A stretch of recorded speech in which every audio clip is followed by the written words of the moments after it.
Так, хорошо. Добрый день, здравствуйте всем. Рад всех видеть. Сегодня у нас очередная лекция. Младшие арканы, пятерки. Добрались мы с вами до пятерок. Рассмотрим сегодня с вами что? Все пятерки, колоды Уэйта, пятерка пентаклей. Традиционно ее считают негативной картой. Я объясню вам сегодня, почему это не так, почему эта карта хорошая. Пятерка жезлов. Активная карта, само собой, огонь, пятерка, движение. Посмотрим, что именно за движение, чего они там палками машут, чем они меряются и вообще зачем это все нужно. По пятерке мечей мы с вами посмотрим традиционное значение, что это победа, это ваша победа над кем-то, но я поясню, почему не стоит радоваться этой карте раньше времени.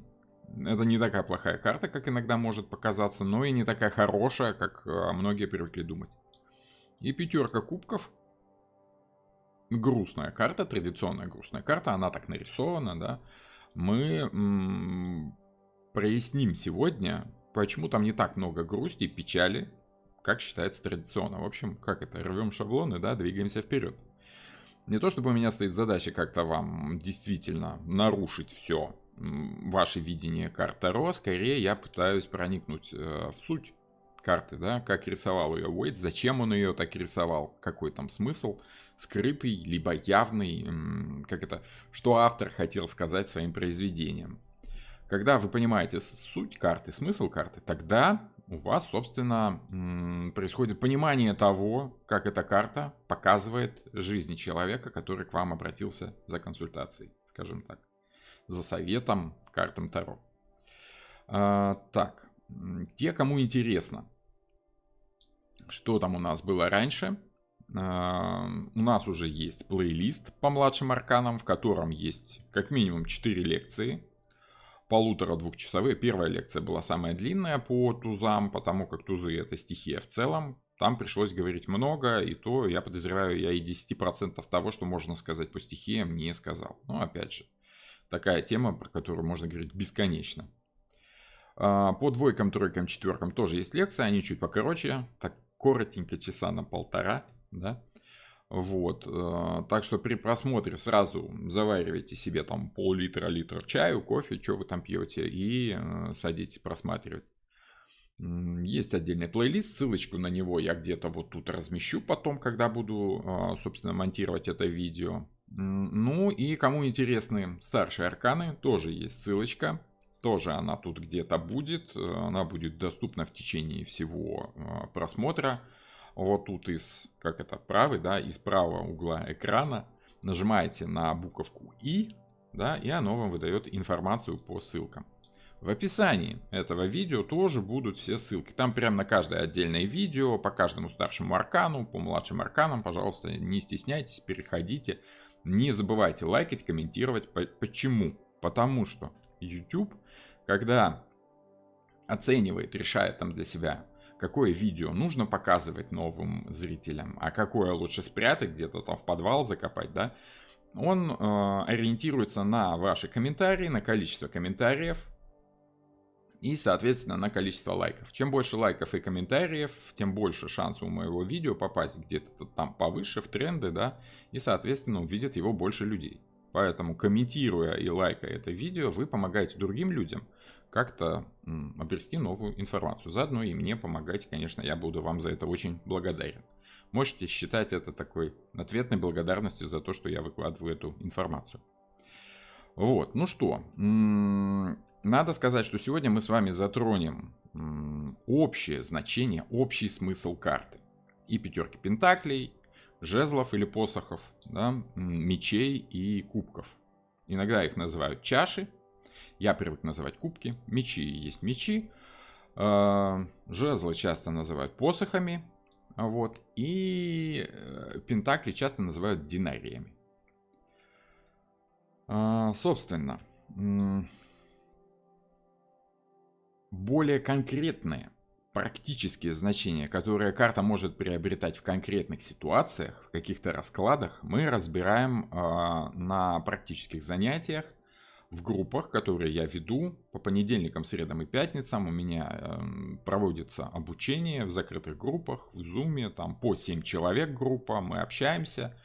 Девушки делают свои расклады, мы разбираем, каждая участвует в обсуждении, почему какая карта играет так, либо так. Мы рассматриваем с разных сторон, в разных ситуациях. Да. Об этом тоже есть отдельное видео, об обучении. Я уже сегодня не буду подробно на этом останавливаться, просто потому что незачем. Потому как люди ждут, да, информацию по пятеркам. Но кому интересна информация по обучению, опять же, пишите мне в WhatsApp, либо в Telegram.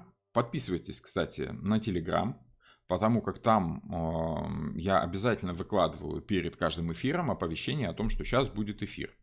Потому как YouTube не всегда высылает подписчикам оповещение о том, что выходит эфир, либо выходит новое видео.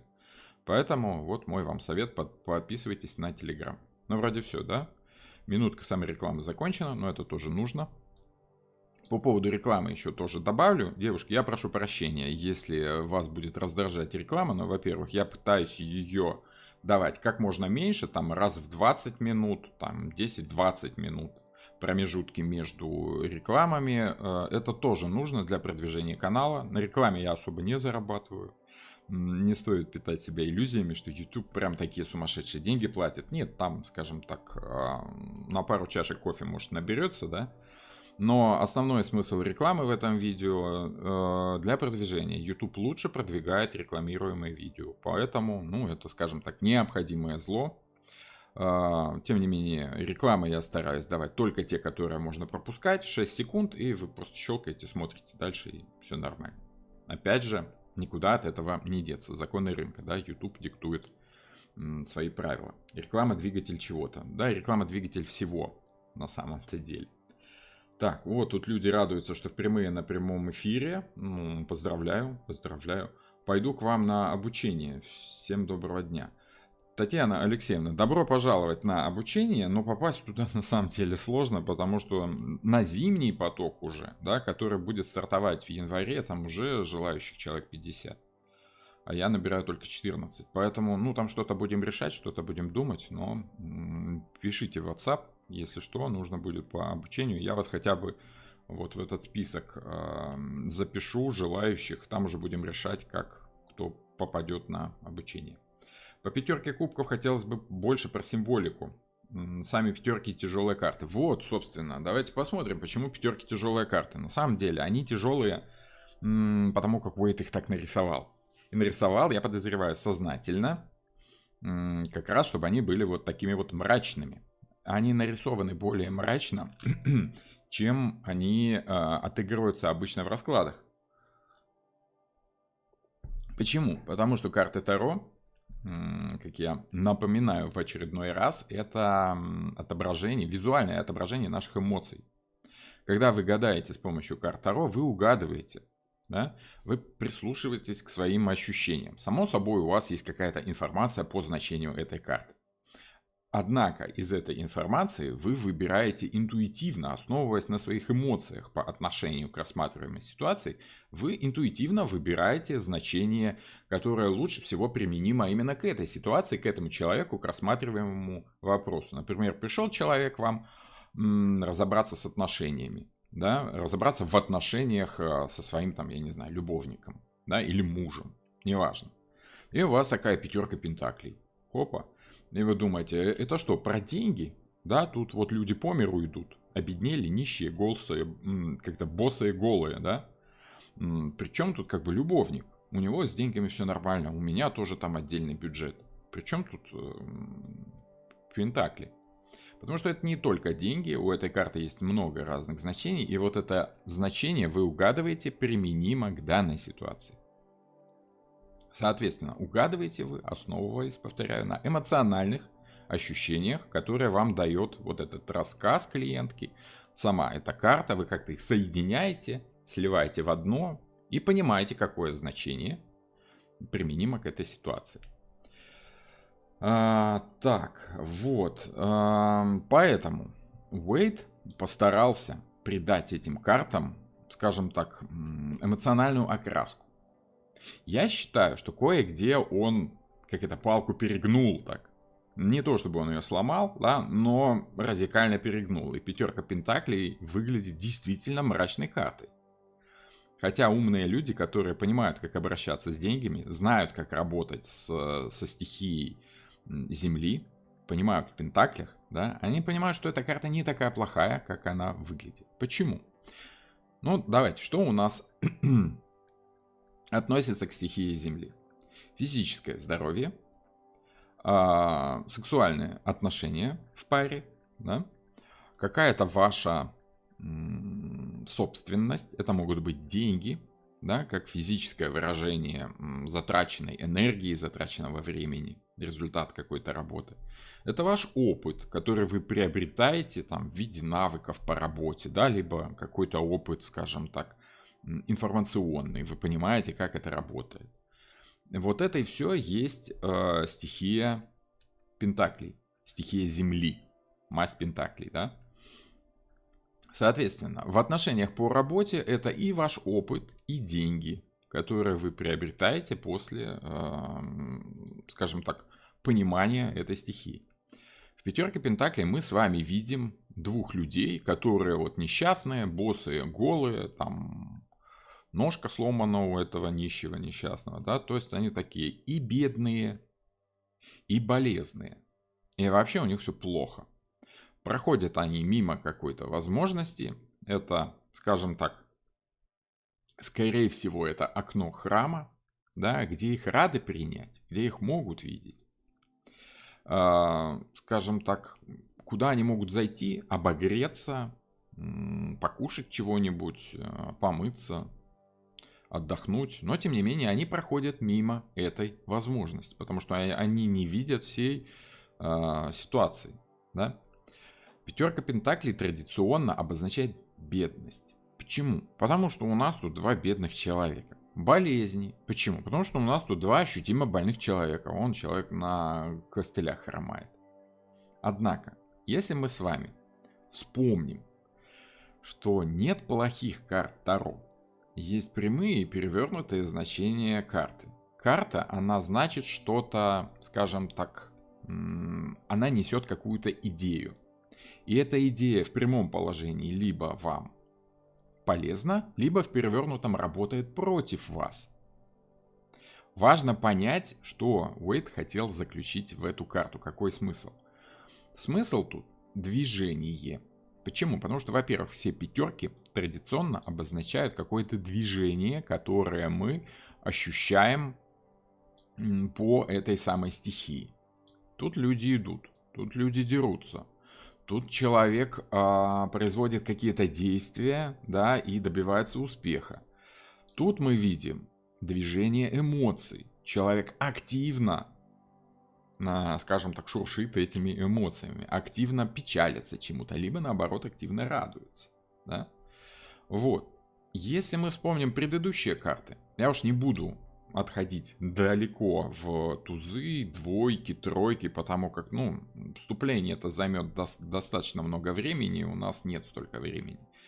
Напомню желающим, что есть плейлист с младшими арканами, все это можно посмотреть и еще раз освежить свою память. Напомню только о четверках, потому как каждая линия младших арканов, да, у нас их 4, она показывает определенное развитие идеи стихии в том виде, в котором она у нас отображена в карте. Потихонечку из туза получаются двойки как разделение, потом тройки как взаимодействие этой двойственности, да, из двух каких-то ощущений получается третья, которая включает в себя две половины этой двойственности, да. По четверке, мы с вами помним из предыдущей лекции, мы как бы фиксируем тот результат, который у нас получается в тройке. Мы его повторяем. Что значит повторяем? Это значит фиксируем его результативность.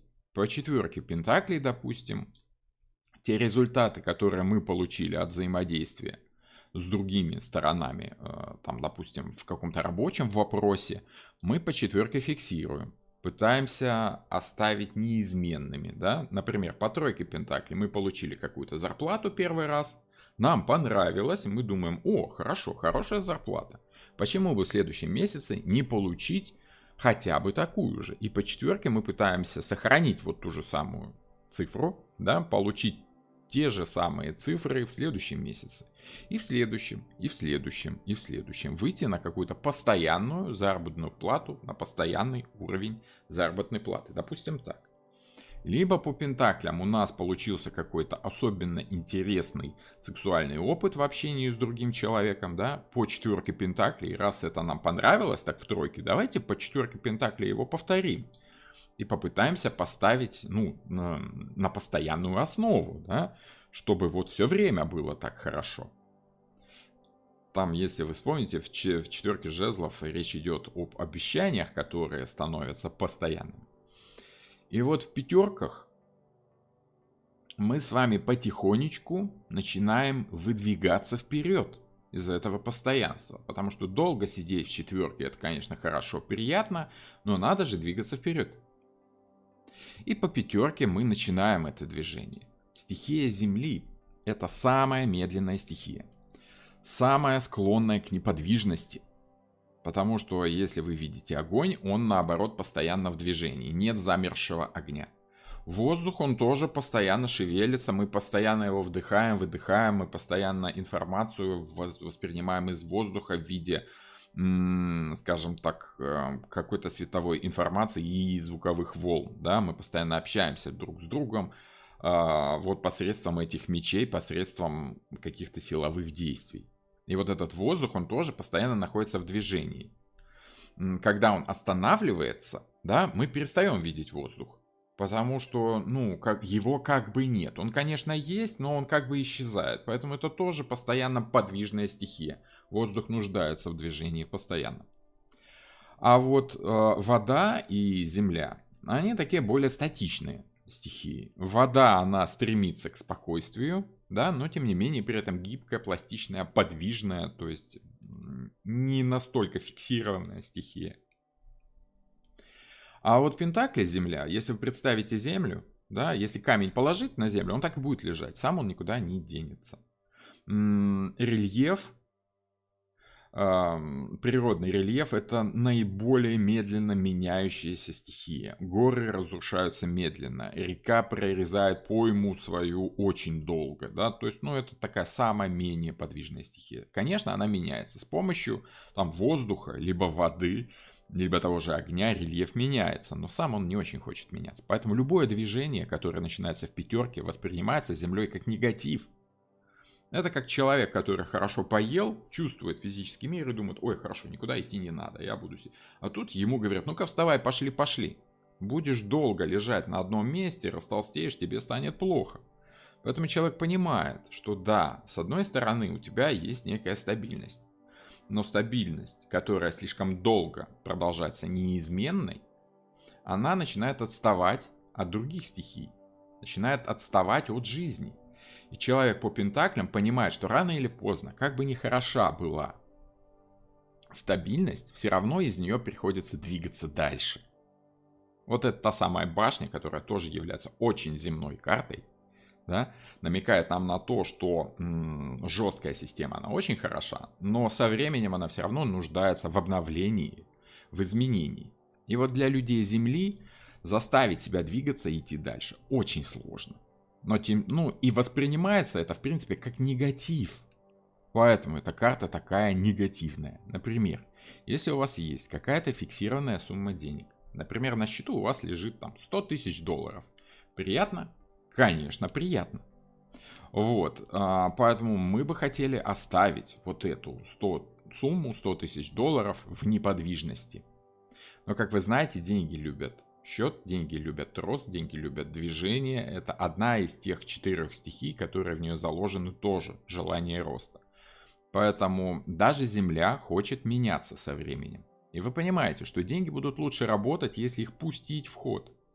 А что значит пустить в ход деньги? Это значит вложить их куда-то, потратить их на что-то. На акции, потратить их, я не знаю, на биткоины, потратить их на недвижимость, которая будет постепенно расти со временем, да, в стоимости.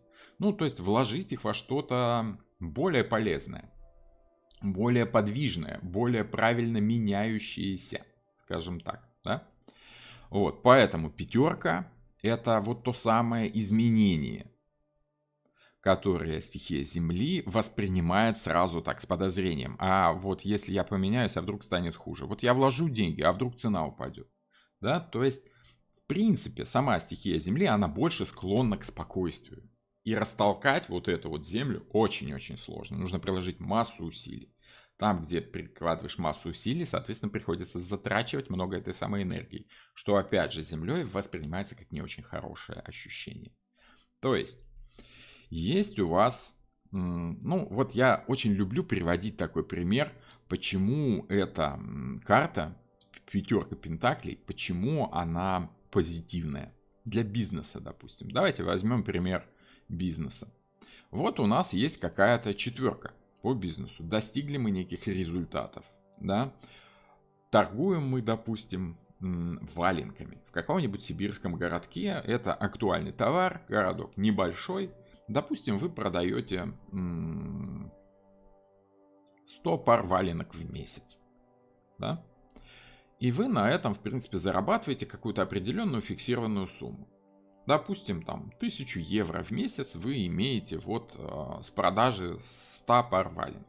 И вы понимаете, так, убежал у меня, да? И вы понимаете, что продать больше этих валенок вы не можете, даже если вам очень хочется нарастить какие-то обороты. Если вам хочется зарабатывать не фиксированную сумму в 1000 евро, а, допустим, 1500 или 2000, вам нужно продавать больше тогда. Но продавать некому больше, потому как жителей города определенное количество. Больше их не становится. Больше валенок у вас не купят. Поэтому вы начинаете думать, что же делать. Соответственно, нужно поднимать цену на товар. Да? Цена, если вы хотите больше заработать, вы должны понимать, что фиксированная цена — это не самое лучшее решение. Нужно зарабатывать больше на росте цены. Это законы бизнеса, скажем так. Как можно сделать грамотный рост цены? Нужно продавать более дорогой товар, который заменит более дешевый. Соответственно, вы должны продавать те же самые 100 пар валенок, но по более высокой цене. Вы закупаете валенки со стразами от Swarovski. Продать их можно, конечно, дороже. Народ смотрит и думает: вау, как красиво. У вас начинают покупать эти валенки со стразами от Swarovski, да, по 2 раза большей цене. И вы зарабатываете в 2 раза больше. Вы чувствуете, что движение пошло. Но что вы сделали для того, чтобы началось это движение, чтобы начался рост прибыли? А пентакли — это же еще и прибыль, да? Для того, чтобы начался рост прибыли, сначала нужно потратиться для того, чтобы закупить более дорогой товар, более дорогое оборудование, потратить время, потратить деньги, силы. Да, то есть, в принципе, вы весь свой ресурс, которым является пентакли, сначала уводите в минус, сначала отдаете деньги, чтобы потом заработать на этом больше. Пятерка пентаклей — это вот то самое движение, когда вы тратите деньги, переводите деньги в движение. Понимаете? Всегда страшно. Всегда вы думаете: да нафига там нужно отдавать деньги за эти стразы Swarovski, вдруг не пойдут, вдруг народ не будет покупать. Это я только потрачу деньги, просажу все свои запасы по четверке, и мы так по миру пойдем. Вот, поэтому страшновато. Но если человек разумно просчитывает риски, он тратит эти ресурсы в надежде на то, что впоследствии он разбогатеет. Вот, и уже не будет так бояться тратить деньги. В шестерке мы с вами видим развитие этой идеи. В четверке у нас: давайте сохраним, давайте сэкономим, давайте не будем ничего менять. В пятерке мы как бы соглашаемся, с болью в сердце отдаем, отрываем от этой четверки свои кровные, да? Пускаем их движение, все время боясь, что а вдруг, да, вдруг по миру пойдем. Но в шестерке мы получаем прибыль гораздо больше, чем по четверке, и уже чувствуем себя людьми богатыми. Более того, уверенными в том, что даже если мы потратим какие-то деньги, мы заработаем себе еще. Мы знаем уже, как деньги пускать в рост. Пятерка — это всегда рост, движение, развитие. Вот. Конечно, страшно. Но, тем не менее, тот, кто преодолевает этот страх, проходит эту пятерку, вот, научается пройти сквозь лишения, трудности, да, и пустой кошелек, потому что все деньги вложил в будущий товар. Впоследствии получает шестерку, становится богатым человеком и перестает бояться вот этой пятерки, перестает бояться пускать деньги в ход, пускать деньги в рост. Перестает бояться тратить эти деньги. По пятерке мы тратим. Мы уходим в минус. Но если мы правильно это делаем, мы потом на этом зарабатываем. И вот в шестерке человек тоже тратит деньги, но уже без всякого страха. Да, бери, я там себе еще заработаю, да, я уже знаю как. Вот тут у нас, конечно, в шестерке уже главное действующее лицо — это богатый человек, который сам был таким бедным. Прошел через лишения, да, через сложные периоды и заработал себе больше денег. Поэтому прямая пятерка — это всегда минус, уход в траты, уход в минус. Это когда мы выкладываемся на 100%, тратим свое время, тратим свои силы, тратим свое здоровье на то, что впоследствии, да, это все окупилось. Поэтому это, в принципе, ничего тут страшного в этой карте нет. Деньги нужно учиться тратить, и по пятерке именно этому нас жизнь не учит. Учитесь правильно тратить, не все, чтобы не пойти по миру, но ощутимо, так, чтобы все время помнить, какая-то сумма должна оставаться на крайний случай, чтобы не пойти по миру. По перевернутой пятерке, конечно, вы можете попасть в такой минус, из которого уже потом не выберетесь. Поэтому перевернутая пятерка как бы для вас уже становится негативной. И говорит: вы что, ты сейчас по миру пойдешь в самом деле, у тебя тут опасная ситуация.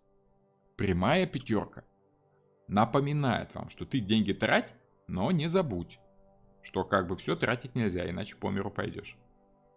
Прямая пятерка — это разумные финансовые траты. Это разумные траты вашего времени, ваших сил, вашего опыта. Перевернутая пятерка — неразумные траты. Понимаете? Которые на самом деле могут вас загнать в нищету. Вот и все. Вот и все значение пятерки.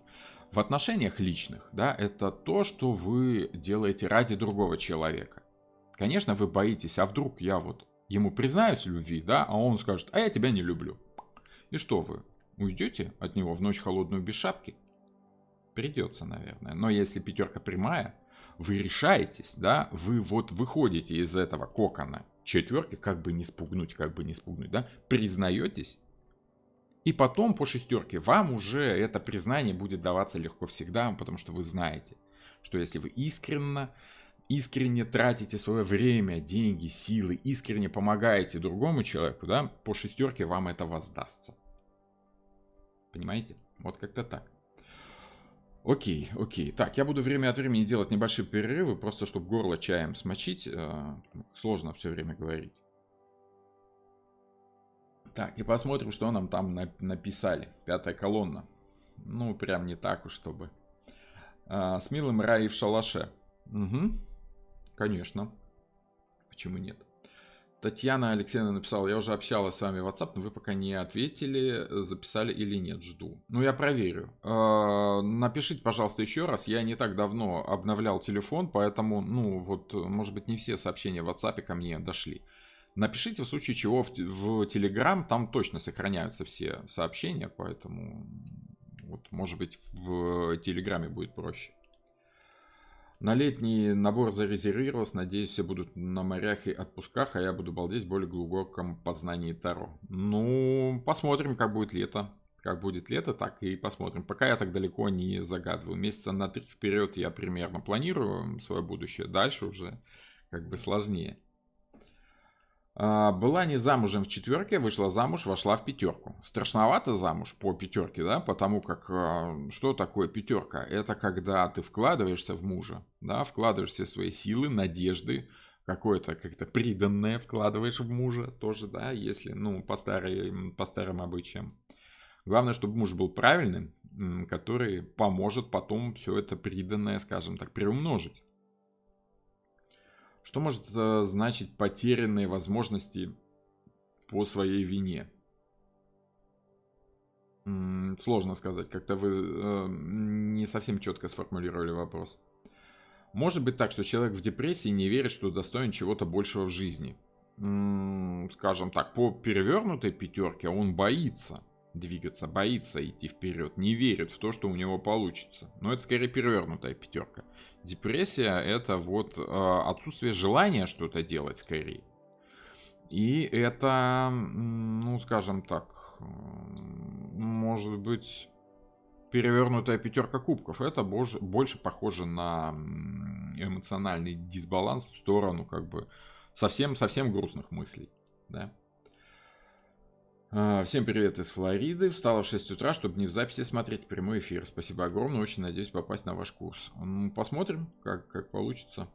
Хочешь, не хочешь, двигаться надо. По пятерке, да, по пятерке человек разумный, он понимает, что хочешь, не хочешь, а вкладываться надо. То есть, вот смотрите, по четверке пентаклей у вас есть машина, которая твердо, четко, уверенно стоит на всех 4 колесах. Это не велосипед, которому нужно все время двигаться, да. Ну вот по двойке пентаклей мы все время шевелимся, да, одна, вторая нога, раз, чтобы не завалиться на бок. Велосипед останавливается и с 2 колес падает на бок. Четверка, 4 колеса. Машина стоит уверенно на асфальте. Но пока никуда не едет. Она хотя бы стоит. Если вы ее трогать не будете, с ней все будет нормально. Она на бок сама не упадет. А по пятерке пентаклей вы понимаете, что вообще-то смысл автомобиля в движении, и вам надо куда-то двигаться. Конечно, чтобы начать движение, нужно затратить какие-то усилия. Нужно потратиться на бензин. Да, то есть залить в бак какие-то денежки, потратить какие-то деньги, чтобы мотор, вот тот самый 5-й пентакль, да, завелся и привел в движение все 4 стабильных колеса. Понимаете? Вот.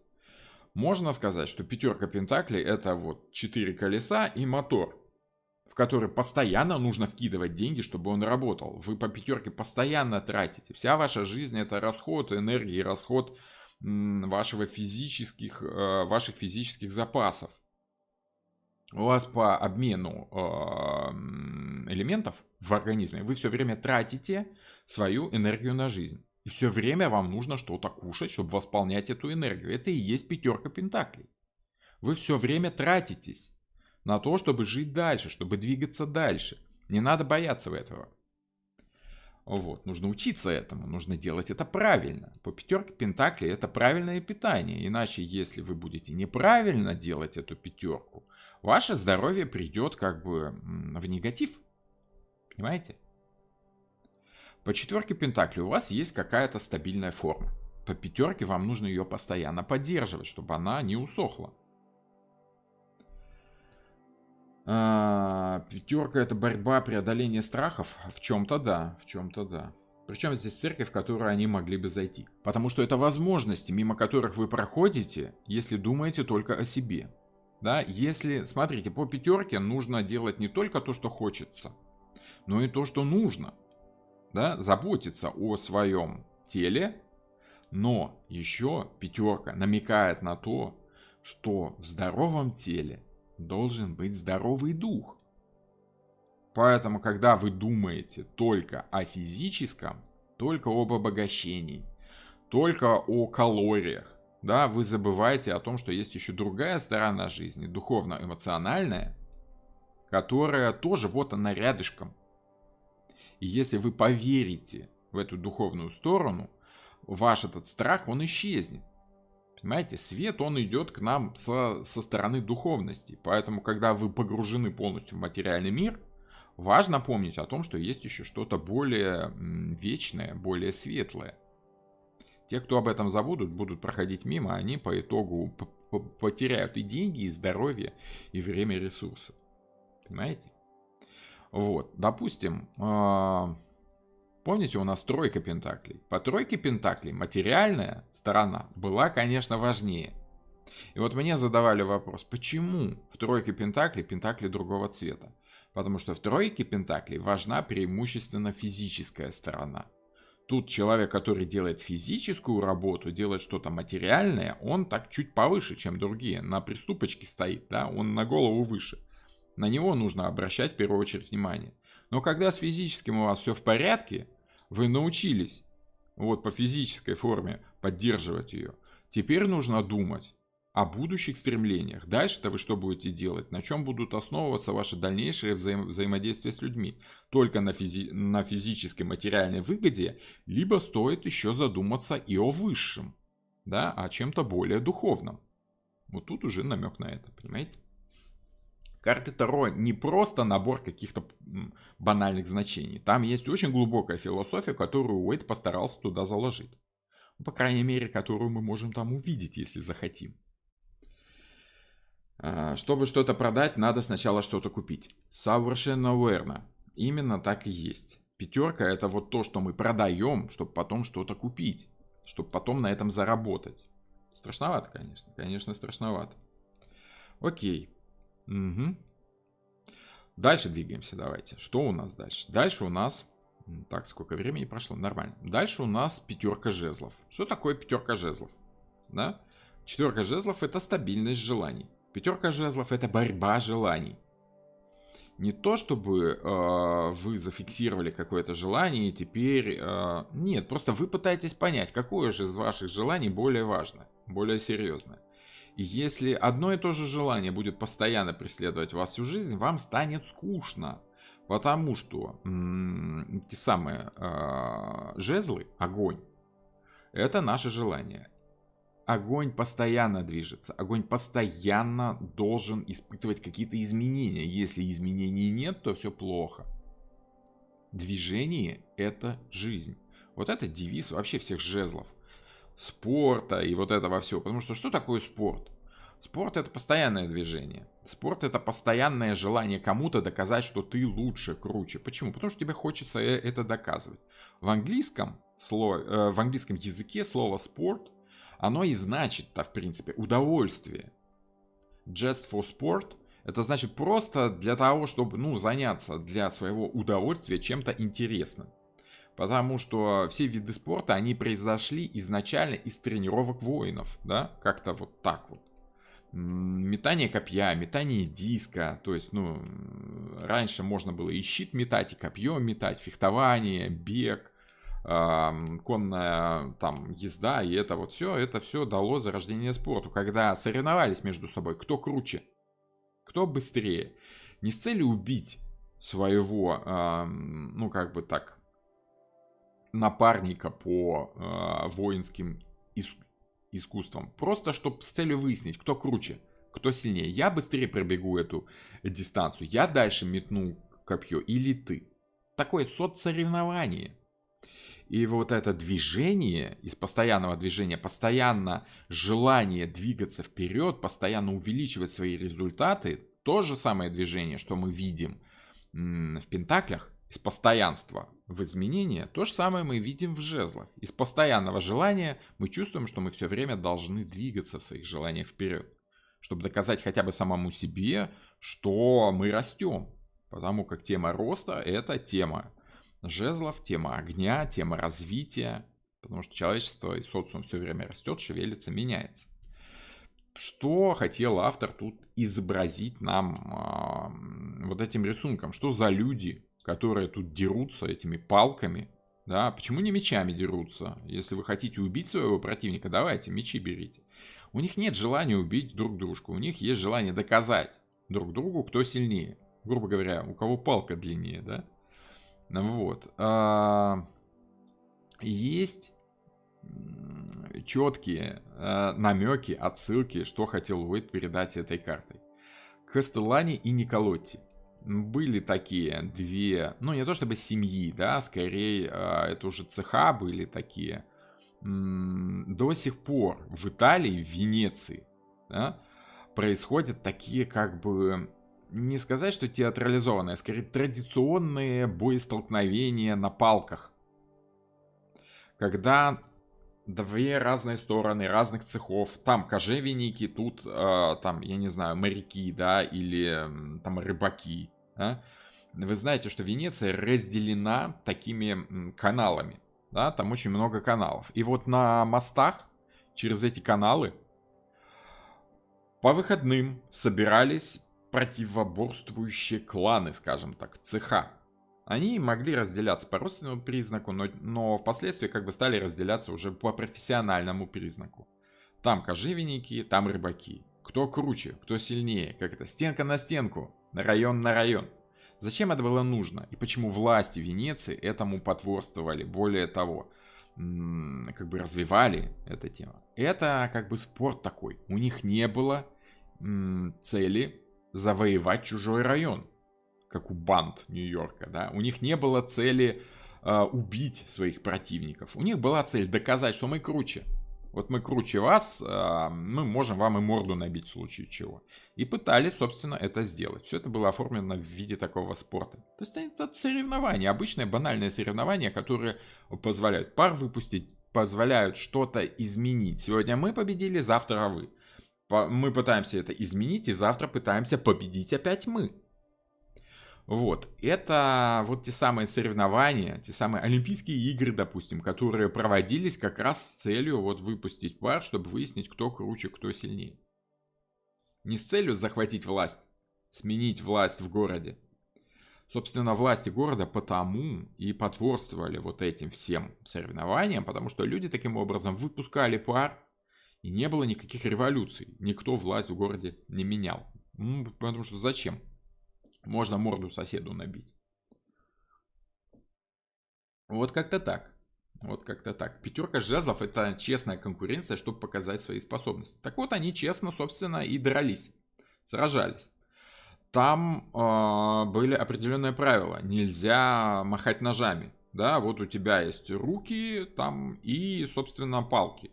Все, можно было еще руку замотать плащом для того, чтобы защитить. Ну, что-то такое. То есть там не было смысла в убийстве либо захвате власти, а именно вот, чтобы доказать. Вот такие дела, пироги. Поэтому мы с вами видим, скажем так, соцсоревнования. Кто круче, у кого палка длиннее, кто докажет своим противникам, что мы лучше. Вот, допустим, Евровидение, да, с теми же самыми, с голосованиями. Это мы так поддерживаем свою команду. Только у Кастеллани и Николотти было 2 стороны, да, а по пятерке жезлов у нас их 5, и они все разные. Они все разные, потому что, как бы, ну, у них разные одежды, они от разных домов участвуют, да, то есть каждый защищает свой собственный интерес. Это здоровая конкуренция, когда вы соревнуетесь с такими же, как и вы. С конкурентами вашими по работе, по профессии, да. Это когда в отношениях вы соревнуетесь с вашим возлюбленным, кто кого сильнее любит. Это когда вы постоянно доказываете ему, что я тебя больше люблю. А он такой: нет, я тебя больше люблю. Нет, я тебя больше люблю. И вы вот так вот соревнуетесь, кто кого сильнее любит. Да, это, пожалуйста, это хорошая позитивная карта. Вот это постоянное соревнование, желание быть лучше, чем твой любимый человек, вот, это, в принципе, способствует развитию отношений, продвижению отношений на следующий уровень. Потому как, ну, скучновато становится, да? Иногда по четверке одни и те же слова. Я тебя люблю, я тебя тоже люблю, я тебя люблю, я тебя тоже люблю. Кого угодно вгонит в уныние, особенно огненных, подвижных людей. Поэтому они пытаются каждый раз доказать, либо потребовать от своего партнера доказательства этой любви. А вот ты в прошлом месяце мне подарил колечко с бриллиантом, да? Или так, в прошлом году на день рождения ты мне подарил колечко с бриллиантом, а в этом году ты мне не точно такое же с бриллиантом, а вот с 3 бриллиантами, да? И постоянно пытаетесь его как-то вывести на развитие отношений. Пятерка жезлов, когда вы проверяете на крепость отношения, когда вы пытаетесь встряхнуть человека, да, чтобы он доказывал вам, что да, люблю, точно любишь, точно, докажи, что ты меня любишь, да. Само собой, все хорошо в меру.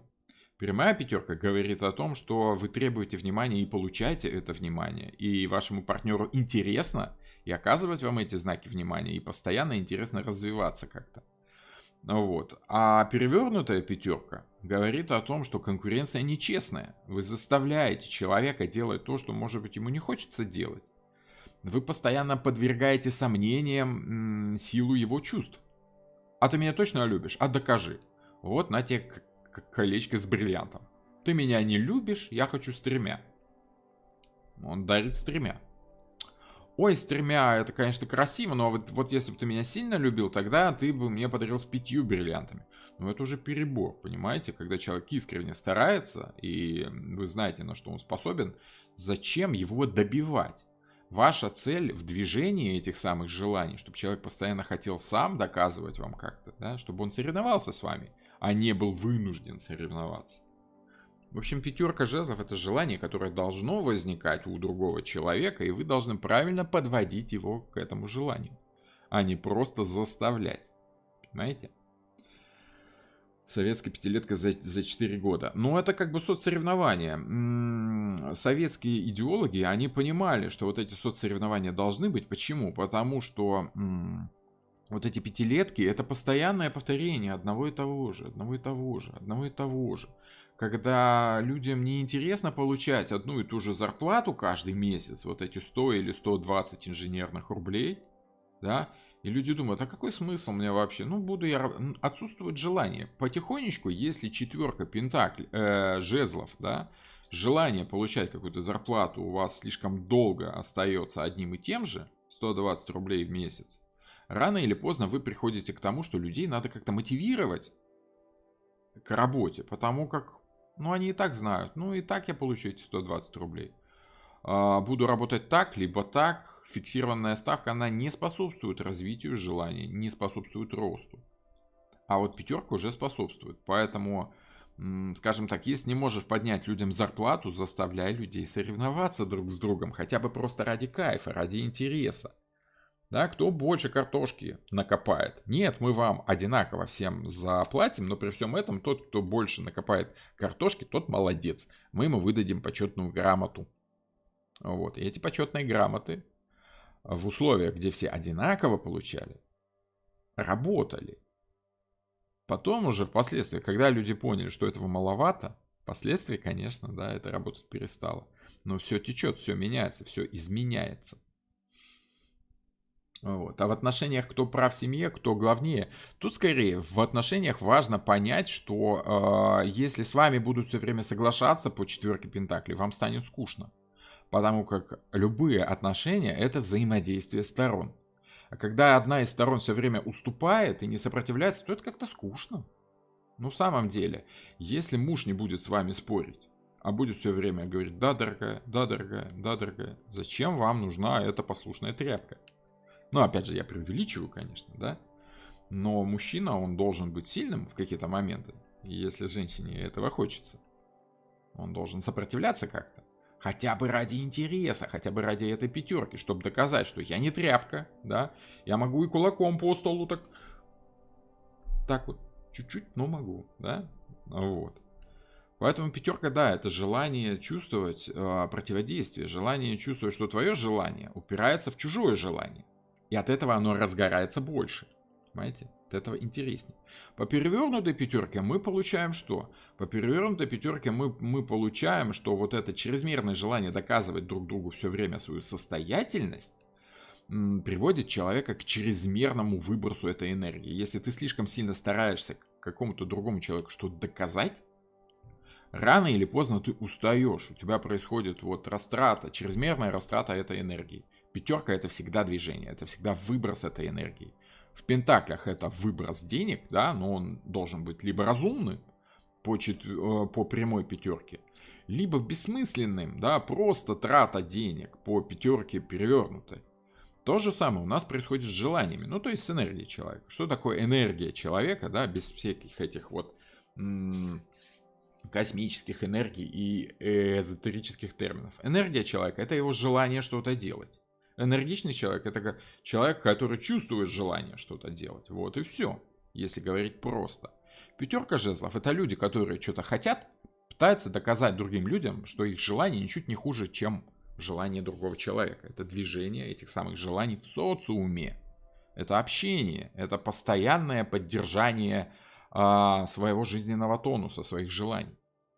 Ну вот, не на постоянном уровне, а на постоянно растущем, потому что жезлы растут всегда. Понимаете? Всегда. Это их тема. Тема роста, тема развития.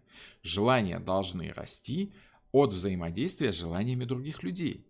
Если вы достигаете все свои желания, да, то как бы вам становится скучно. А когда вы видите, что какая-то там Светка соседняя, да, соседка, шубу из Чернобурки себе купила, у вас возникает желание, как бы, я тоже хочу, да, а почему? Я тоже хочу доказать другому человеку, что мое желание жить ничуть не хуже меня обеспечивает финансово, да, чем твое желание ходить в этой Чернобурке. И начинаешь как-то уже шевелиться, бороться за место в этом мире, там больше денег зарабатывать, вести себя как-то лучше. Пытаешься соответствовать вот тому социуму, вот та самая суета-сует, это и есть пятерка жезлов. И вы участвуете в этой суете просто потому, что это и есть жизнь. Вот это вечное соцсоревнование, либо за деньги, либо за что-то другое. Это неплохо. Если вы скучный, унылый человек, конечно, все это шевеление в природе вас утомляет. Но если вы активный, живой человек, то эта пятерка вас подзадоривает, наоборот. Да? По пятерке жезлов, ну вот у мужчин, допустим, я думаю, что вы замечали. Люди, которые очень любят движение, любят спортивные авто, им порой не важно первому приехать из пункта А в пункт Б. Но постоять на светофоре рядом с таким же, похожим, только у него там красная Феррари, а у противника там, я не знаю, желтый Ламборджини. Порычать мотором и показать, что моя палка длиннее, любой огненный человек любит. И посоревноваться тоже любит. В какие-то моменты он выигрывает, в какие-то проигрывает этот вот импровизированный заезд со светофора. Но цель не выиграть, цель показать себя.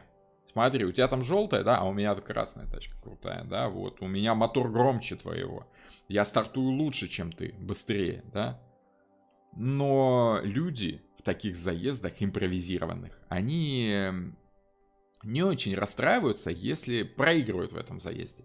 Ну, сегодня ты выиграл, завтра я там кого-нибудь другого на каком-нибудь зеленом Астон Мартине обойду тоже. Вот, сегодня ты выиграл, завтра я выиграю. То есть это достаточно легкая карта. Люди находят удовольствие в соревновании друг с другом. Без всякой цели. Цель в самом удовольствии. И жезлы, огонь, это стихия, которая находит удовольствие в самом движении. Если пентаклям не очень нравится движение, даже очень не нравится, это заставляет их сомневаться в том, что вообще, а вдруг там по миру пойдем, да? Поэтому двигаться им страшно. Зачем тратить бензин, стартуя со светофора? А жезлом только этого и дай. О, посоревноваться с кем-то, отлично. Ой, мне муж сказал пару добрых слов. Я ему тоже пару добрых слов скажу, чтобы он видел, что я его больше люблю, чем он меня. По перевернутым жезлам происходит, конечно, не очень приятная ситуация, когда вы ради вот этого доказательства теряете смысл, теряете движение вперед. Когда вот то, что вы где-то проигрываете, вас прям так обескураживает, и вы думаете, как так, как это так, я не смог что-то.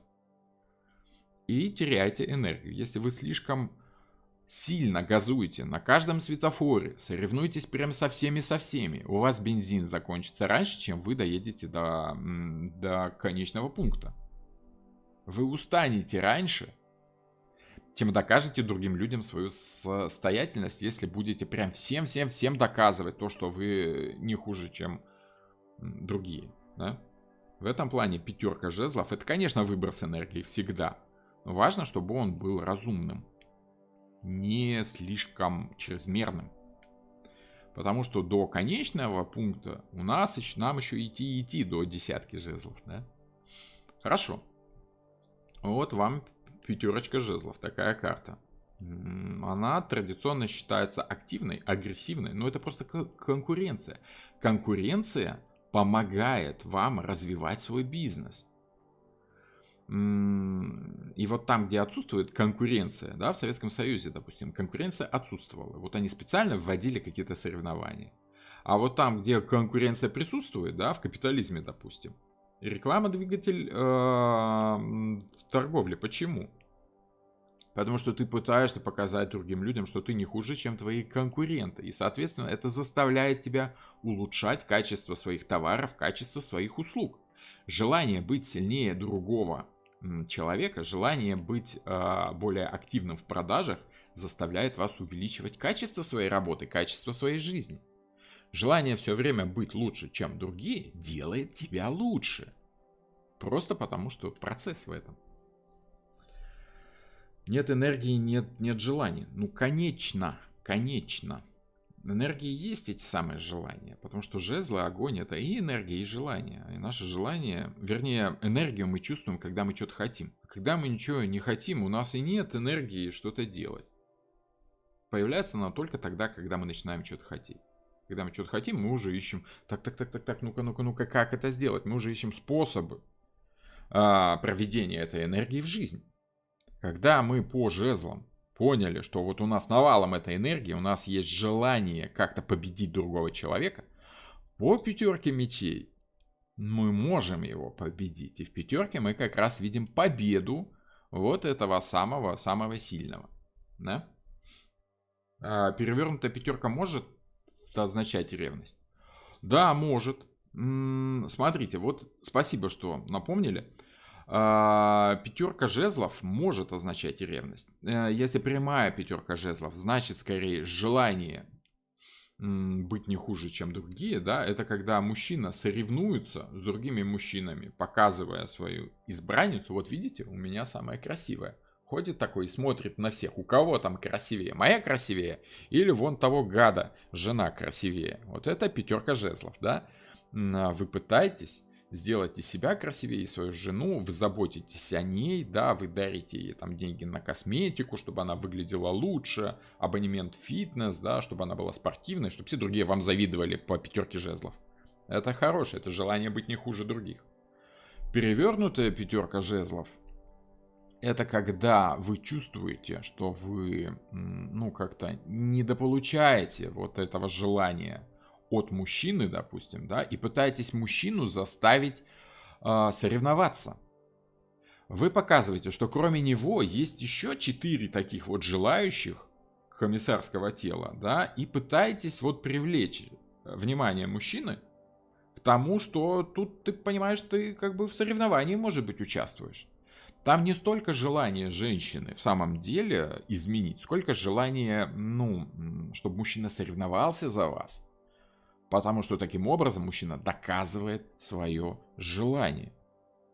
Пятерка жезлов может быть, ну, скажем так, заставлять ревновать можно. И если вы уверены, что это положительным образом влияет на ваши отношения. Если ваши отношения развиваются по огненному типу, то немножко приревновать для огненного мужчины будет очень полезно. Он такой скажет: о, да я ничем не хуже, и будет активнее за вами ухаживать. Но у нас есть еще и 3 других типа мужчин, которые любят комфорт по пентаклям и терпеть не могут никакие соревнования. Тогда он скажет: ну, да мне гораздо проще, как бы, если женщина будет соглашаться со мной. Нафига мне вот эти вот соревнования, да, скачки с препятствиями? Иди, пожалуйста, нравится тебе тот, ну и вали, да. Так мужчина вам скажет по пентаклям. По мечам он оскорбится тем, что как так? Ты считаешь меня слабее, чем другой мужчина? И там возможны разные варианты развития событий, да, либо может мужчине другому прилететь серьезно, не шуточно, потому что мечи — это не жезлы, жезлы соревнуются, а мечи воюют. Если в жезлах у нас идет спорт, тренировочки, да, кто из воинов лучше тренируется, то в прямых мечах, ну, в мечах у нас идет уже прямая война. Тут не до шуток. Тут как бы человек подозревает вас измену, а не чувствует желание как-то быть лучше. Поэтому как бы вот с силовиками лучше не играть в ревность. Ну и по кубкам. Если человек такой вот меланхоличный и склонный к эмоционированию, он может быть расстроиться из-за того, что как так? Ты меня, значит, раз ты обращаешь внимание на другого мужчину, значит, ты меня не любишь. О боже, что же делать? Меня никто не любит. Тоже такое, знаете, как бы вместо того, чтобы заставить действовать такого вот мягкого, чрезмерно мягкого мужчину, да, чрезмерно эмоционального, вы заставите его страдать и сомневаться в себе. И не добьетесь того, чего хотите добиться этим вот как бы ревностью. Да? Поэтому тут нужно очень много раз подумать перед тем, как заставлять мужчину ревновать. Может не получиться то, что вы хотите. Пятерка жезлов — это активные болельщики Спартака. Тоже есть такое. Но активно болеть — это, ну, скажем, поддерживать свою команду, желать победе своей команде. А перевернутое — это когда вы тупо просто хотите драться, и есть болельщики, которые любят не футбол и не соревнования, а любят драки, которые случаются после футбольных матчей. Да, вот те самые псевдофанаты такие, да, которым лишь бы подраться. Вот это перевернутая пятерка жезлов. Потому что драка ради драки, она должна развивать человека. Но если драка ради драки просто, чтобы морду набить, это перевернутая пятерка жезлов. А я думала, по жезлам это психовать и ревновать по кубкам. Да, ревновать можно по любой стихии. По пентаклям вы страдаете от того, что особа, которую вы ревнуете, вы чувствуете, что она перестает быть вашей. Она уходит от вас, вы ее теряете, она вам больше не принадлежит. По пентаклям вы страдаете от потери, от отсутствия обладанием этим человеком. Это больше не моя женщина, раз она обращает внимание на секс с другими мужчинами, да? По пятерке жезлов вы ревнуете из-за того, что, ну как так, я хочу эту женщину, а она хочет кого-то другого, соответственно, желание к другому человеку больше, чем ко мне. Это как бы разница в энергиях, разница в желаниях. Человек может ревновать из-за того, что чье-то желание сильнее, чем его желание, да. По пятеркам мечей это ревность как бы как способ заставить другого мужчину себя любить, да. Вот смотри, если ты не будешь меня любить, я уйду к другому. Это как бы шантаж такой, да, по мечам идет шантаж, воздействие на другого человека определенной информации. Там ревнуют, чтобы сообщить, понимаете? А по кубкам, да, там эмоции, там ощущение того, что, ну как так-то, да, ты кого больше любишь? Меня вот за мои 2 кубка или его, там, его 3 кубка лучше, чем мои 2, да, то есть тут просто ощущение отсутствия вливания, отсутствие слития эмоций. Женщина сливает свои эмоции с кем-то другим вместе, в единое чувство, да, а с вами нет, да, ваши чувства проливаются мимо вас. Ну вот, тоже такое грустное ощущение. Как понять, к какой масти стихии отнести мужчину? По психотипу, про который вы в интенсивном курсе рассказывали, холерик, флегматик и прочее. Ну, тут, смотрите, тут, во-первых, нужно быть психологом хорошим, да, чтобы понять из расклада, что и как. Во-вторых, это можно совмещать со знаком зодиака. В-третьих, из ситуации вы можете видеть, что мужчина, и, собственно, из самих карт, если у мужчины много пентаклей, значит, он склонен сейчас вести себя по пентаклям, по земле. Он такой более осторожный, более физически сфокусированный, да, на каком-то сексе, допустим, не столько на эмоциях, да. Вот. Если же там мечей много, то значит человек более активный, человек разумно пытается понять, что к чему, он как-то склонен к действиям, чем нежели к выжиданию. Опять же, чем больше карт, тем это самое. По стихии воды мужчина похожи на Пьеро из Буратино. Да, что-то такое. Смотрите, если мы вспомнили про Буратину, да, кто у нас там был? Пьеро, Артемон, Мальвина и это самое. И кто там еще был? Слушайте, забыл, да? Ага. Ну ладно, об этом позже. Можно будет. Я вспомню позже, потому что у меня в рабочем состоянии временами вот имена, образы вылетают, а вот карты Таро занимают как бы большая часть внимания.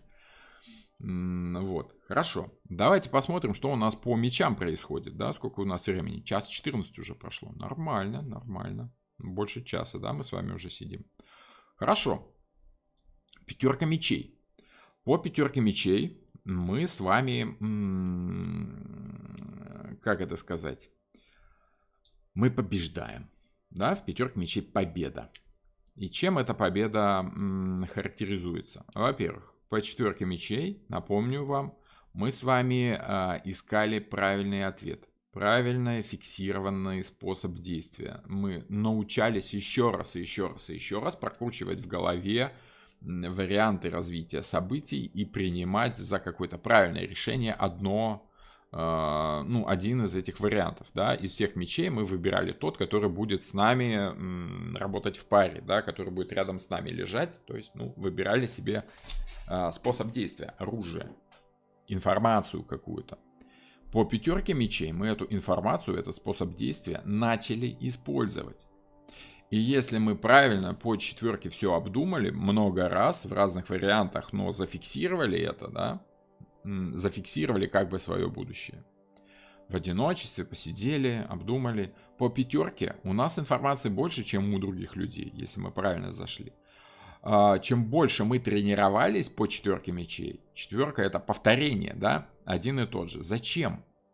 Воины тренируются на тренировках, чтобы закрепить в мышечной памяти правильные способы уколоть противника. И если ты закрепил в мышечной памяти какую-то информацию, какой-то способ, да, ты научился что-то делать, забил себе в навык, по пятерке ты этот навык используешь. И те, кто не учился этого делать, да, они проигрывают. И ты достигаешь своей цели. Чем интересна пятерка? Пятерка, то есть мы что видим? Мы с вами видим, как по пятерке мечей человек побеждает своих противников и забирает их трофеи. Да, я сильнее, я доволен, ура, все хорошо. Это вы побеждаете другого человека. Однако, обратите внимание, пожалуйста. Вот эти вот облачка, которые мы с вами видим, они такие рваные, да, то есть чувствуем движение, там ветер, волосы развиваются у главного героя, облака бегут, прям чувствуется движение воздуха. Опять же, пятерка это движение. Из чего-то постоянного, стабильного мы начинаем наконец-то действовать более активно. По четверке мы выжидаем удобного, правильного момента, мы рассчитываем момент разумно, в спокойствии. По пятерке мы в нужный момент быстро, активно действуем. Мы наносим решающий удар. И мы побеждаем. Однако, быстрота действий не всегда гарантирует окончательную победу. Видите, вон те два человека на карте, да, они что? Они грустные, печальные, но они уходят. Целые, живые, ничего. Вы их, может быть, там стукнули мечом по голове, плашмя. Вот, и отпустили восвояси. То есть вы не решили свою проблему до конца. На данный момент вы победили. Вы молодец, вы забираете трофей. Ура, что-то получилось. Однако, вот эти два товарища вернутся потом с приятелями. Вот, то есть можно сказать, что вы, конечно, победили, но эта победа такая, промежуточная. Почему? Что бы я тут взял, чтобы победа промежуточная? Победа, она и есть победа, какая разница, да? Все очень просто. Мы-то с вами рассматриваем развитие стихии мечей в динамике, да, а не просто так. Если вы думаете, что карты Таро это просто разрозненный набор каких-то там значений, которые выпадают как-то по колесу фортуны случайно, и вы просто угадываете как бы это все, можете, пожалуйста, продолжать в том же роде. Но работа у вас будет получаться не очень хорошо с картами Таро, это я вам гарантирую. А вот по системе, если вы понимаете, какая тут система увеличения циферки на одну выдает нам, конечно же, линейный ряд развития событий. По-другому иначе быть и не может. Это логично для понимания любого разумного человека. Поэтому, конечно, единица, двойка, тройка, четверка, пятерка — это развитие той же самой стихии с возрастанием по логике событий. В пятерке мы побеждаем, но у нас впереди еще 5 карт. Да, и, соответственно, окончательная победа далеко впереди. Мы только на полпути. Мы как бы победили, да, противника, но не окончательно. Вот, пожалуйста, вам простое сравнение, да. Злая фашистская Германия напала на добрый Советский Союз, да. Идет война, доходит там до Москвы, останавливается, откатывается назад. И вот пятерка мечей — это когда последний фашистский солдат убегает за границу Советского Союза, да, в Польшу. И вы понимаете, что свою землю вы освободили. Но у вас впереди еще война за Европу, где вы должны дойти до гнезда, собственно, дракона и убить этого дракона в его логове. Понимаете? Вот. Поэтому пятерка — это такая промежуточная победа. И если вы расслабитесь по пятерке и перестанете как бы поддерживать свой разум в гибкости, вы очень быстро потеряете. Понимаете? Вот.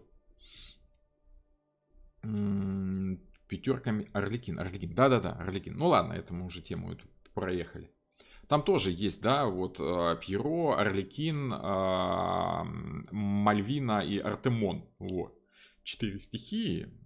Я думаю, что вы сможете их разделить по стихиям. Просто характеры берете, они уже как бы есть, да, уже работают. Ну, хорошо, давайте вернемся.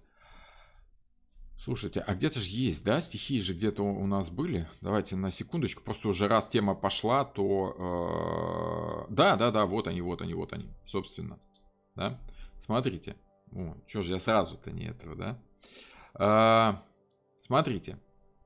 Буратино мы исключаем. Почему? Потому что это деревянный мальчик, который взаимодействовал с этими 4 стихиями. Это наши, скажем так, образ самого человека, который должен в себя включать все 4 стихии. А 4 стихии, вот они, вокруг стоят, да, они как бы объединяются в нем. Он их объединяет. Так вот, Арлекин — это огонь. Это желание просто действовать, от того, что ты вот просто действуешь. Такой, да, ля-ля-ля-ля-ля-ля. Пьеро — это, конечно, кубки, вода, да, это меланхоличный, эмоциональный такой, сбежала Мальвина, это вот такое, да. Вот, Артемон — это, конечно, воин, он защищает, он должен, ну и вообще образ собаки как защитника, да, это достаточно серьезный, сильный образ воина. И Мальвина у нас это девочка, которая типа умная, да, она учит этого Буратино премудростям. Нужно учиться, чтобы быть умным. То есть такая практичная, прагматичная, красивая, внешне физически привлекательная особа. Это, конечно, Пентакли. Вот. Вот вам 4 стихии, да? Хорошо, давайте вернемся к этим самым. К 5 мечей, да, потому как мы не договорили по 5 мечей, я сбился на комментарий. Блицкриг. Блицкриг? Нет, смотрите, 5 мечей — это не Блицкриг. Блицкриг — это быстрая и окончательная победа. Понимаете? Блицкриг — это когда вы побеждаете совсем. Быстро, но окончательно. А по 5 это промежуточная победа. Да? Это у вас что-то получилось. Допустим, в отношениях вы долго-долго думали, как же добиться от другого человека внимания. Вам было страшновато, вы боялись по 3 мечей, что вдруг ему не понравится ваш способ выражения эмоций, да? Вдруг ему не понравятся ваши слова, это будет очень обидно, в самое сердце вас ранит. По 4 мечей вы побыли в одиночестве, посидели, подумали, может быть, вот так вот выразить ему свои чувства, либо вот так вот. По 5 вы решаетесь и либо сейчас, либо никогда подходите и говорите: я вообще-то тебя люблю. Все, живи теперь с этим. И у вас получается, да, мужчина, да, или там женщина, неважно, кто там ваш партнер, он понимает, что да, круто, это здорово, это все, это решил. На данный момент проблема решена. Получится у вас с ним построить совместное там будущее семейное? Не получится, это уже будет зависеть от того, как вы будете действовать в дальнейшем. Но пока да, пока у вас получилось, пока вы чувствуете вот этот вот временный успех, который, конечно, можно закрепить, если делать там за человека что-то другое. Но это уже дальше. По перевернутой 5 вы что-то делаете, у вас это получается, но вы тут же понимаете, что, блин, это не то вообще, что я хотел. То есть, о чем я говорю? Вы по 5 мечей, допустим, не совсем верно, по 4 мечей вы не совсем верно оценили реакцию партнера, возможную реакцию партнера. И вам страшно, да, но вы пытаетесь перебороть себя, да, и все-таки сделать то, что вы считаете нужным. ну, совершить какое-то действие. Напасть, да, и сообщить. Я тебя люблю, да. По пятерке мечей перевернутой у вас получается это сделать. Вы встаете и говорите, знаешь, вообще-то я тебя люблю. И тут же по перевернутой пятерке мечей вы понимаете, у вас получилось сделать то, что вы хотели. Вы сказали, выговорили эти слова, заставили волевым решением себя это сказать, но результат вас не устраивает. Вы как бы вроде бы победили в этой внутренней борьбе с собой. Но мужчина смотрит так, и отчетливо видно, что он в панике. Что он не ожидал этого, и, возможно, это не та реакция, на которую вы рассчитывали. Это как бы победа. У вас что-то получилось. Но результат этой победы вас не радует. Да? Это как цель, к которой вы шли, пришли, получили результат. И понимаете, что это не то. Не то, на что вы рассчитывали. Допустим, вы сдали на права, полгода ходили, там потратили 1000 евро на эти курсы. Поездили на этой машине, купили машину себе, да, и теперь вот вы счастливый автолюбитель. Сели за руль, посидели пару дней в пробках по дороге на работу с работы, поняли, что вообще-то на трамвае было быстрее и даже комфортней, и спокойней эмоционально. И понимаете, что да, вы достигли своей цели, вы совершили все эти действия, вы вроде бы все правильно просчитали, кроме чего-то одного, что-то упустили. И по перевернутой пятерке мечей вы понимаете, что да, у вас получилось сделать то, на что вы рассчитывали, но получили в итоге вы другой результат. Вот. Мы шли к победе коммунизма, а пришли к победе, да, к беде, да. Ну, да, рассчитывали, шли, боролись. За что боролись, на то и напоролись. Это перевернутая пятерка мечей. Мы победили, да. Ну вот, пожалуйста, теперь, да. Живи теперь с этим. По пятерке мечей мы пытались узнать какую-то информацию. Мы перелопатили много источников. Мы победили все эти источники, да. Продрались сквозь, как бы, лес лишней инфы. Получили информацию и поняли, что информация-то это, да, мы достигли желаемого. Но она нам не поможет никак. Это перевернутая пятерка мечей. Смотрите, еще раз, я хочу повторить, что по прямой карте вы как бы получаете положительный результат от значения карты. По перевернутой карте вы получаете отрицательный результат от того же значения карты. И прямая, и перевернутая карта это победа. Прямая и перевернутая карта это промежуточная какая-то победа. И либо она вас устраивает по прямой, либо вы понимаете, что вообще-то это не то, на что я рассчитывал, хотя у меня это получилось. Вот. И понимаете, что нужно двигаться дальше, как-то менять ситуацию. Это уже перевернутая пятерка мечей, которая вас не устраивает, не радует. Вот выиграли вы, но это не радует. Вот. В работе та же самая ерунда. Да? Допустим, по тройке мечей вы понимаете, что вас не очень устраивает ваше текущее как бы положение дел. Вы работаете, но вы делаете не то, что вам хотелось бы. Допустим, вы там, я не знаю, кто, продавец автомобилей. Работаете на кого-то, да, в автосалоне.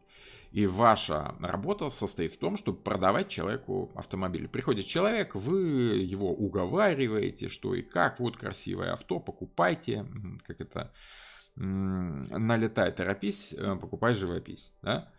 По тройке вы понимаете, что вам хотелось бы другого чего-то.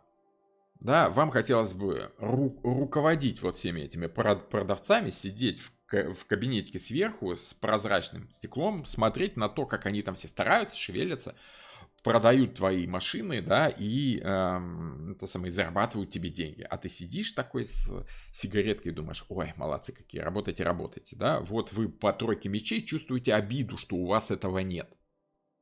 Да? Вы чувствуете, что как бы вот моя реальность, вот моя воображаемая реальность, как-то надо это свести в одно, как-то соединить.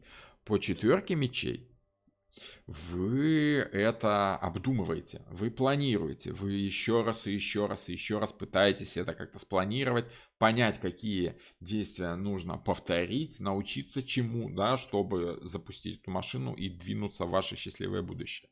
По пятерке мечей у вас это получается.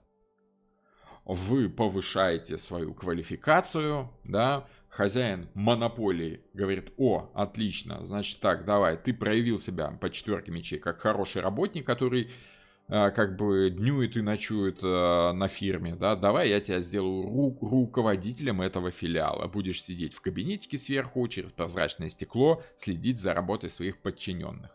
И вы из ранга подчиненных как бы побеждаете их всех, да, и становитесь вот как бы руководителем этих 4 неудачников, да, которых вы победили. Но по перевернут, прямая пятерка, это значит, окей, все, есть, вы радуетесь. Перевернутая пятерка, это когда вы понимаете, что вот, я получил то, что я хотел, но оказывается, что сидеть в этом кабинетике сверху и просто курить сигаретку еще не все. Нужно им составлять график работы. Нужно договариваться с поставщиками. Нужно как-то улаживать конфликты с клиентами, которые эти 4 идиота вам как бы постоянно подбрасывают какие-то проблемы. Да? Нужно им как-то платить зарплату, как-то, организационная работа ничуть как бы не менее сложная, чем обычная бытовая. И по перевернутой пятерке мечей вы понимаете, что вы достигли того, чего вы хотели, к чему стремились. Но толку с этого, как бы, вы особо не выиграли. Ситуацию вы победили, но сами при всем этом в пролете, как бы, да. Вот. Вот это перевернутая пятерка мечей. Это та же самая победа, но с результатами, которые обескураживают, что ли, да. Вот. То же самое и в отношениях. Да, вы пытаетесь как-то выйти замуж за интересного мужчину. 4 года с ним встречаетесь, на 5-й год, наконец-то, он вас приглашает в ЗАГС, да, вы с ним венчаетесь, в ЗАГСе расписываетесь, начинаете жить семейной жизнью и понимаете, что вообще-то, как бы, это чуть-чуть не то, на что я рассчитывала. Да, вы победили, вы привели интересного мужчину под венец. Но дальше начинается совсем другое, и вы понимаете, что вау, это чуть-чуть не то, на что я рассчитывала. Вот. Вот это перевернутая пятерка мечей. По прямой пятерке мечей вы радуетесь тому, что вы привели мужчину в ЗАГС, и он радуется, и вы понимаете, что впереди еще много работы, и надо двигаться. По перевернутой пятерке мечей вы вдруг понимаете, что это не последняя победа, что нужно будет побеждать еще и еще каждый день. И вот это вас расстраивает. То есть, это промежуточная победа. И либо вы радуетесь, либо вы расстраиваетесь тому, что она промежуточная. Вот и все. Фух, окей. Так, маленькая пауза, глоточек чая.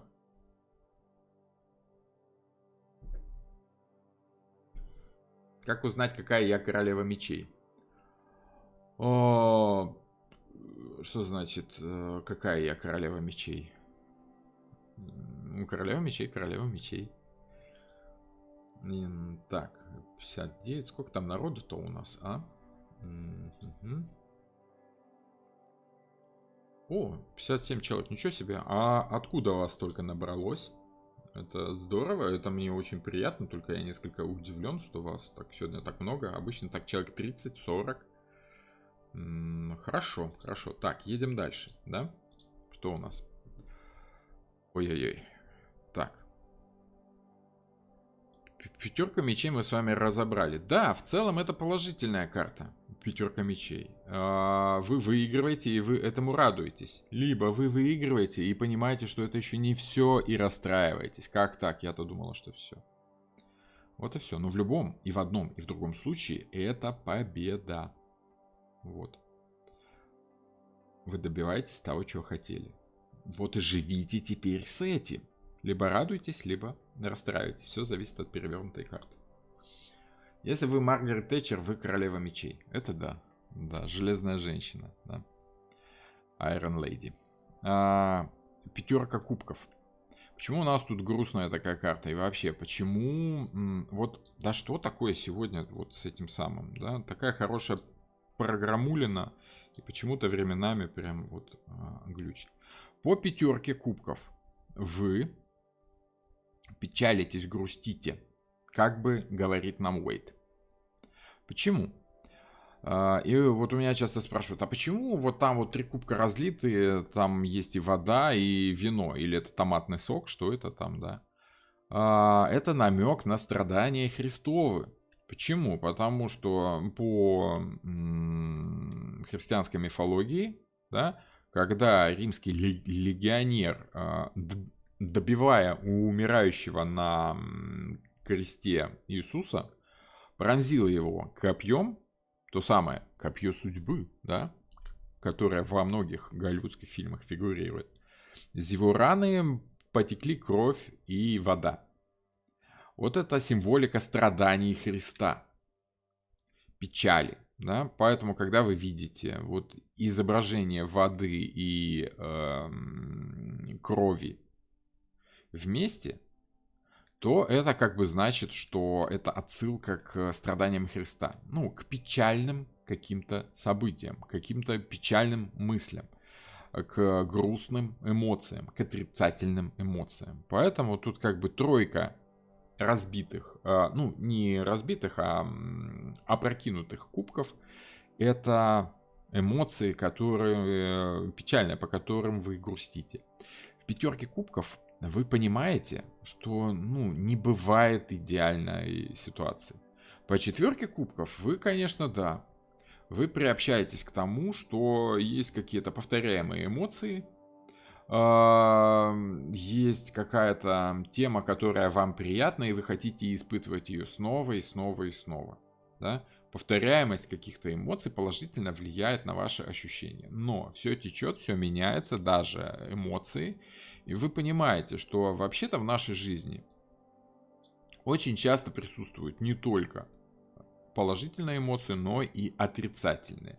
Движение эмоций, изменение какой-то устраивающей вас приятной ситуации воспринимается негативно. Это та же самая история, которая и рассматривалась нами в 4 этих самых, в 5 пентаклей. Пентакли — это пассивная стихия, и движение этой стихии расценивается как, такое себе, не очень хорошее событие. Хотя нужное, необходимое для дальнейшего роста. В общем, 5 в любой карте — это, конечно, движение.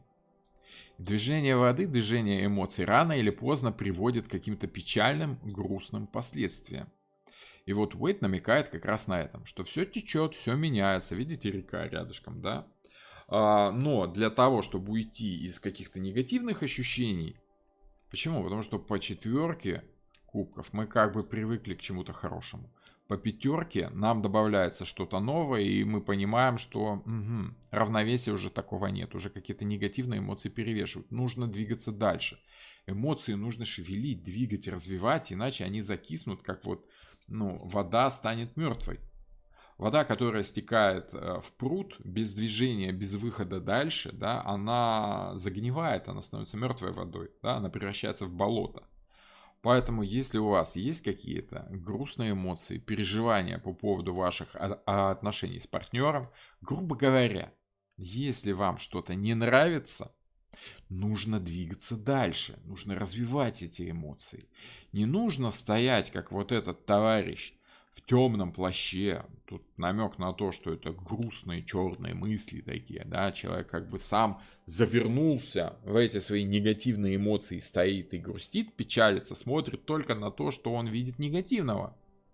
Отворачивается от 2 прямых кубков, которые прямые, там чистая вода, там все хорошо.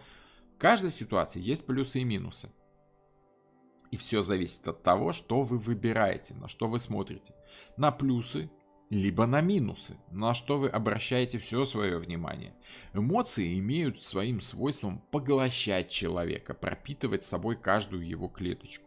Поэтому если вы фокусируете свое внимание на негативных эмоциях, вы получаете перевернутую, грустную пятерку кубков, где человек стоит, смотрит только на эти 3 разлитые кубка, да, и не видит выхода из этой ситуации. Он пялится только на них. Это негатив, это эмоции, да. Негатив этой ситуации. Он фокусируется на негативе. Он не видит, что рядом есть мост, что можно легко перейти, выйти из грустной ситуации, перейти дальше к чему-то более спокойному, стабильному и надежному. Он не замечает плюсов своего положения, потому что 2 кубка стоят у него сзади. Он этого не видит. Да? А по прямой пятерке он замечает минусы положения. Но в прямой пятерке у нас присутствует все то, что он нарисовал. Во-первых, светлое небо. В целом карта не выглядит мрачной. Мрачное пятно тут только сам человек. Остальное все нормально. Ну, хорошо, светло, позитивно.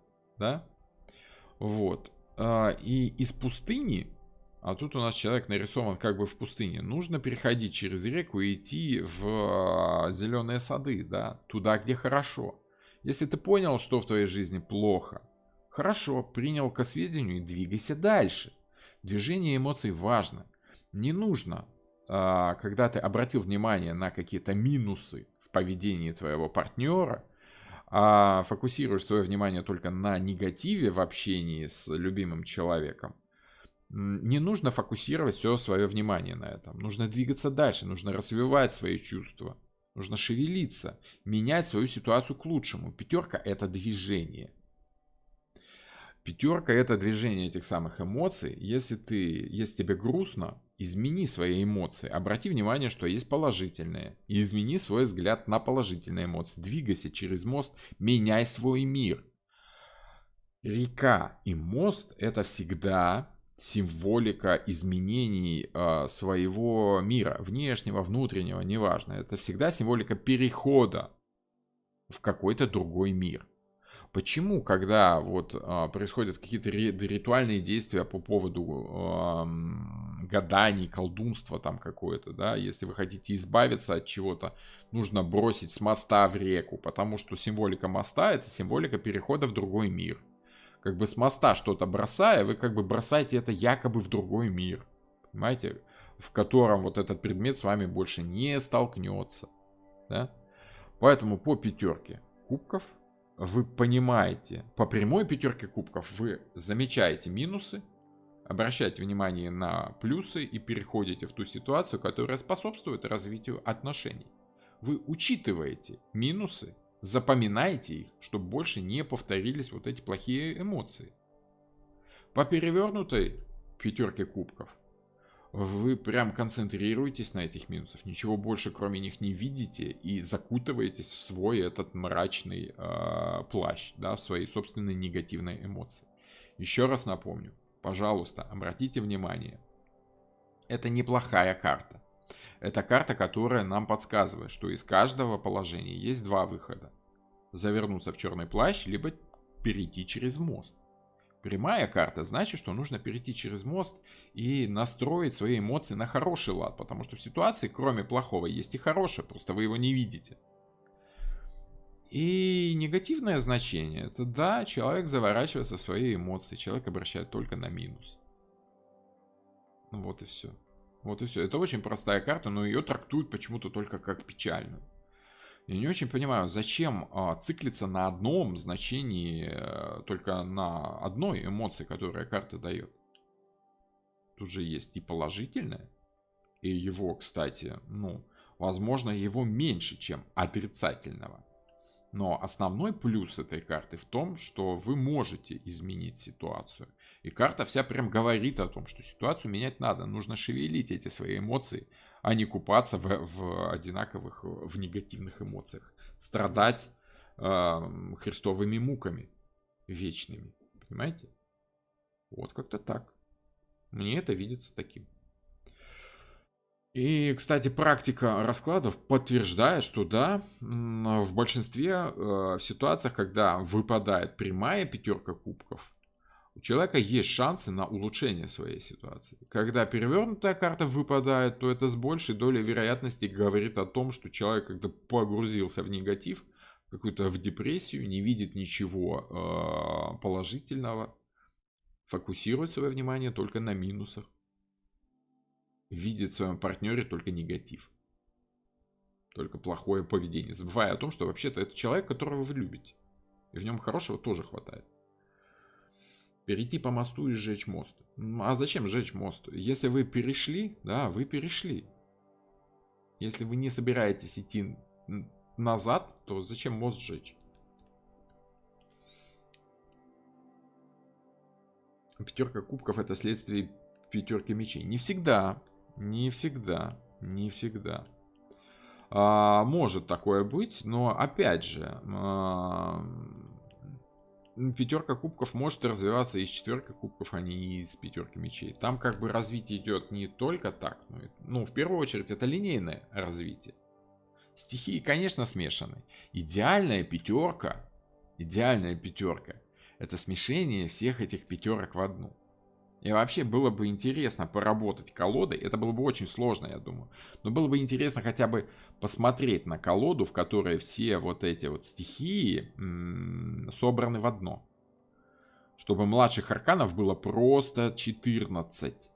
Да, просто туз, просто двойка, просто тройка, четверка, пятерка и так далее. И в каждой карте все 4 стихии. Вот это было бы, кстати, круто и интересно. Да? Вот. Превратить некие минусы в опыт. Да, обращайте внимание на минусы и делайте какие-то выводы, двигайтесь дальше. Зачем в них циклиться? Черный человек. Да. Вот тот самый негатив, в который погружается любой эмоционально зависимый человек. Да, это тот самый черный человек. Отлично. У кого это? Я вот не помню точно, у Есенина, да? Мужчина слабеет физически и уходит в печаль, не замечая всего хорошего, что происходит в семье, помимо секса. Часто так приходит в раскладах. Но это если вы только негативное значение карты видите. Тогда, да, слабеет, уходит в печаль и не замечает хорошего. Но хорошее-то в этой карте есть, и способ продвинуться дальше есть. Уходить совсем, это как бы восьмерка этих самых кубков. Вот там он понимает, что надо двигаться вообще дальше, далеко, идти через сложности, потому что нет тут в этой ситуации того, чего ты хочешь видеть. 8 кубков, циферка 8, циферка 8, 8 кубков, 8. Значит, пустое место не подразумевает, что там должен быть еще один кубок, а подразумевает как раз его отсутствие. Вот. И это уже причина для того, чтобы уходить из ситуации совсем.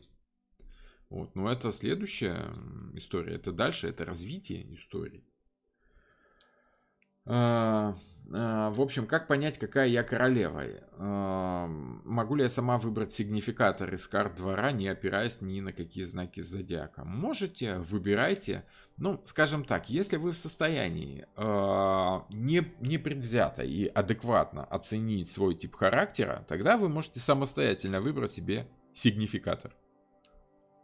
Вы можете считать себя умной, да, и тогда это королева мечей. Вы можете считать себя физически привлекательной, тогда это королева пентаклей. Но что делать, если как в том анекдоте, разорваться что ли? А если я и умная, и красивая, да? Если вы не можете понять, да, какому типу взаимодействия с миром вы относите себя, спросите у кого-то другого, у более опытного человека, пусть с вами пообщается, выяснит, может быть, карты разложит на этот вопрос. Тогда, возможно, вы поймете, да, что и как вы, каким образом вы взаимодействуете с этим миром, кем вы являетесь для людей, как вас видят люди. Вот. Сигнификаторы такая тема очень, очень скользкая. Потому что если клиентка приходит, и вы работаете с сигнификаторами, и вы видите, что она отчетливая, вот такая королева жезлов. А она такая, вообще-то я королева мечей. Вот. А гадайте на меня, как на королеву мечей. Вот, я не работаю с сигнификаторами, я работаю с человеком. Я погружаюсь в ситуацию конкретного человека, отдельно взятого, который не является каким-то шаблоном по сигнификаторам, да? Потому что, смотрите, разделять, допустим, людей, ну, допустим, пусть шаблоны, пусть так проще, так удобнее, да, и это позволяет проще зайти в ситуацию человека. Но если вы пользуетесь в гадании с женщинами 4 сигнификаторами, то есть 4 королевами, тогда у вас всего 4 варианта. А когда вы пользуетесь знаками зодиака, у вас 12 вариантов, которые более глубокие, более многогранные, более разносторонние. И вы их тоже все знаете. Я бы советовал пользоваться не столько сигнификаторами, сколько знаками зодиака. Это более результативно. А сигнификатор, он дает такое очень общее ощущение, которое вы можете получить и так, если пообщаетесь с этим человеком. Без всяких карт. Сигнификатор скорее для начинающих подходит. Сигнификатор подходит скорее для тех, кто пытается все упростить совсем уж предельно. Вот. И это как бы слишком заваливает в слишком простую сторону. Я не сторонник того, чтобы усложнять все, да? Чтобы смотреть там, какая планета у вас, в каком доме, на какую карту выпадает. Прямо, ну, то есть я не погружаюсь глубоко в астрологию. Но я понимаю, что астрологией можно пользоваться так, фоново, да, то есть хотя бы знаками зодиака. Вот, без всяких там покровителей домов и этого всего, там очень сильное колдунство вообще совсем, да. Вот. Но и не так совсем уже просто, чтобы уходить совсем в карты Таро. Да, вот 4 королевы и все.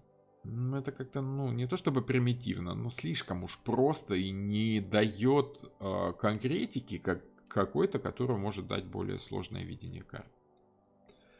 Вот. Ну, если не сжигать мост, тогда лучше снять черный плащ, сжечь его и перейти... Это как-то сильно сложно уже, да? Это очень сложная метафора, я не совсем ее понял. Лучше уж тут, как это, своими словами, нормально. Нормально по 5 кубков, что я сказать могу. Не надо фиксироваться на минусах, тогда ваша карта будет перевернута. Надо обращать внимание на плюсы и находить выход из ситуации, двигать свои эмоции дальше. Тогда это будет положительная карта. Вот. Как-то так. Окей. Ну, так, что у нас по времени? 1:52 идет эфир. Начинаю потихонечку выдыхаться. Перевернутое положение 5 кубков имеет значение плюс положительное? Не очень как-то внятно вы сформулировали вопрос, поэтому я, конечно, могу догадываться, но тут очень легко ошибиться в смысле вопроса. Так, окей, что у нас по этим самым, по просмотру? О, интересно. Почти, да, у нас было сегодня пиково, у нас 62 человека было сегодня. Интересно, здорово. Это прям приятно, что народ заходит. Перевернутое положение 5 кубков можно считать положительным? Я склонен считать прямое положение карты положительным. Перевернутое положение карты отрицательным. Все очень просто на самом деле, если понять смысл самой карты. Смысл карты, он один. Концентрация на минусах. Но либо она вам помогает понять, что у вас не так в этой ситуации, и изменить себя. Обратить внимание на минусы общения и попытаться их исправить. Ну, то есть перейти в другой мир, да, в более исправленную ситуацию. Либо вы концентрируетесь на этих минусах и нагнетаете негатив. Концентрация на минусах важна, чтобы понять, как от них избавиться. Тогда это положительное значение карты. Но если вы концентрацию на минусах как бы возводите в абсолют и находите только отрицательные стороны в общении, это разрушит ваши отношения. Вот. Смелость, например. Не знаю, смелость к любой карте можно применить.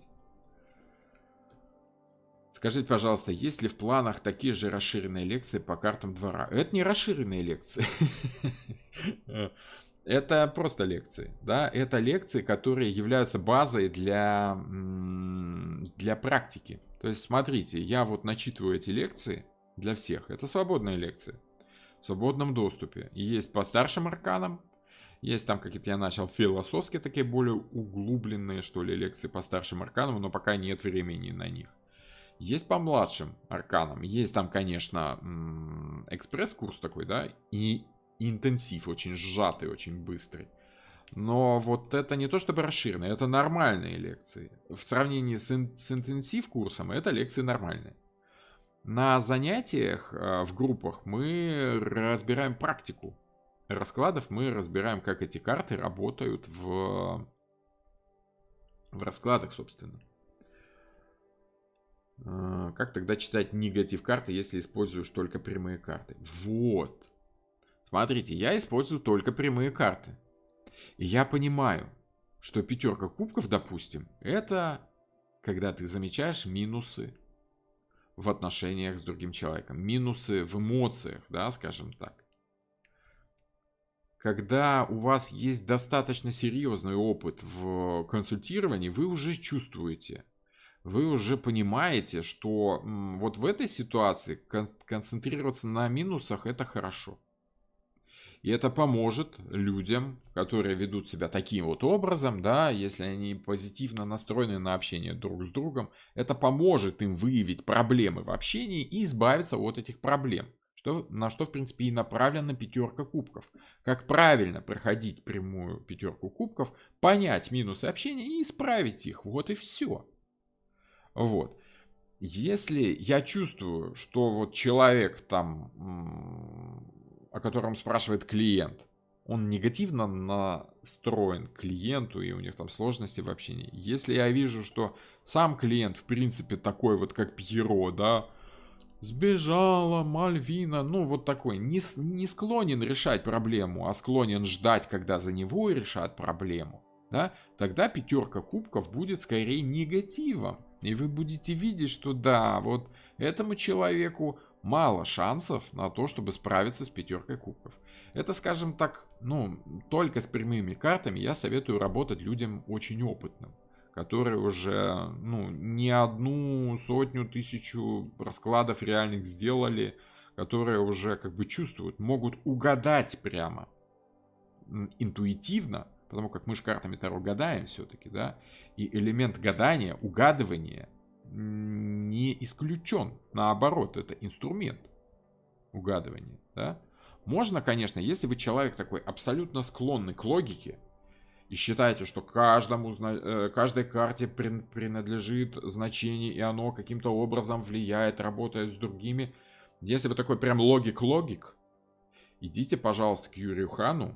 Юрий Хан отличный астролог, отлично объясняет астрологию. Он гадает картами Таро, объясняя как бы логику. У него каждая карта относится к какому-то дому, какой-то планете. И он учитывает взаимодействие не самих карт, а планет, домов и знаков, которые вот как бы руководят этими картами. И он гадает не картами, он просто вспоминает, какая карта за какой дом, за какой знак, просчитывает быстренько чуть ли не натальную карту, условно у себя там где-то в голове, потому как выпали карты. Там прям чистая логика идет. А работая только с прямыми картами, вы развиваете свою интуицию. Но это очень сложный процесс, который развивается медленно. Поэтому сначала работайте с прямыми и перевернутыми, потом лет через 5-10, возможно, вы поймете, что уже морально и физически готовы работать только с прямыми картами. Ваш процент угадываний как бы велик. В описании карт часто делают упор на то, что в пятерке пентаклей нарисованы два человека. Это имеет какое-то значение? Сложно сказать. Вероятно имеет Но я, вы знаете, над этим аспектом я не задумывался, поэтому с уверенностью вам сказать не могу. Как бы чего не знаю, того говорить не буду. Сложная карта пятерка кубков, неоднозначно. Потому что она нарисована, пятерка кубков, как и пятерка пентаклей, она нарисована слишком негативно. Да что ж такое? Ну вот, не хочет временами. Пятерка кубков нарисована слишком негативно. Потому что все обращают внимание на центр композиции, на этого мрачного человека. Хотя вокруг сама карта-то она светлая, позитивная. Вот. Просто Уэйт, опять же, нарисовал не идеальные карты, а нарисовал свое видение карт Таро. Да, оно очень удобное, оно очень, ну как сказать, интернациональное, универсальное, да? Это универсальный язык. Но он временами слишком громкий, некоторые фразы слишком громкие, да, и не каждый может понять смысл. Вот. Что важно понять, это нет только плохих и только хороших карт. Просто в некоторых смысл показан через негатив, а в некоторых смысл показан через позитив.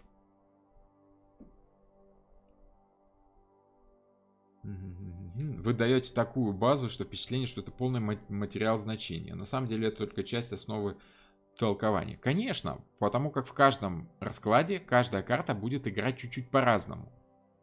И, ну вот за общее, как бы сведения, я деньги не беру просто потому, что, ну, есть инфа, ей можно делиться. А вот, скажем так, в групповых занятиях, в платных, да, в группах, там мы разбираем практику, то есть, собственно, разбираем, как именно эти карты работают там в композиции с другими картами, в разных положениях разных раскладов, какие расклады нужно делать на какие ситуации, да, и прочее, прочее. То есть тут у нас теория идет, а практика уже на занятиях. Спасибо, все ясно и доходчиво. Но я надеюсь. Я понимаю, что я не червонец, чтобы нравиться всем, и прямо объяснить так, чтобы все поняли, это очень сложно. Поэтому я особо и не стремлюсь, чтобы прям все поняли. Ну, максимально, насколько я могу прояснить, я пытаюсь прояснить свое видение карт. Здравствуйте, все очень познавательно, с огромным интересом смотрю лекции, рада, что попал, с благодарностью Самары. Спасибо. Юрий Хан по образованию юрист, ничего удивительного, что у него логика. Так логика для астрологов это основной инструмент. Основной. А вот для тарологов основной инструмент это вот та самая интуиция, угадывание. Поэтому отдавать предпочтение логике в картах Таро я бы не стал. Это съедает саму суть карт. Вот. Но тем не менее, Хан очень здорово объясняет астрологию, и у него очень интересный способ гадания, такой очень логичный. Вот. Но для того, чтобы им пользоваться, нужно прям быть логиком. Это не всем удается, но если вы прям такой человек, логик, абсолютно смело могу вам рекомендовать Юрия Хана. Я с удовольствием слушаю его открытые лекции. Это здорово, интересно. Я очень во многом с ним не согласен касаемо карт Таро. Но это такое, как бы... Каждому свое, у каждого свое видение. В своей системе он, конечно, молодец. Вот. По образованию юрист, насколько я знаю, у него много разных профессий, да. Образование у меня как бы два. У меня этот самый филолог, да, язык и литература, мифы, это вот все. И интересуюсь до сих пор, как вы сами видите. И экономист-менеджер, да, то есть и какая-то творческая, есть какая-то логичная составляющая образования. Ну и плюс у меня, как у Хана, тоже много разных профессий, кем я только не работал, пока окончательно не пришел в Таро. Ну, скажем так, видел жизнь с разных сторон, в разные стихии окунался, работал и руками, и где-то в творчестве работал, и в продажах, и в стопроцентно женском коллективе поработать успел, и в финансах, да, в банке работал. в разных сферах работал, так что можно сказать, что видел жизнь с разных сторон. Поняла, спасибо. Опираюсь на интуицию, попробую перевернутые. Пробуйте. Так гораздо проще. Как я всем говорю, перевернутые, работая с прямыми и с перевернутыми картами, вы как бы делегируете им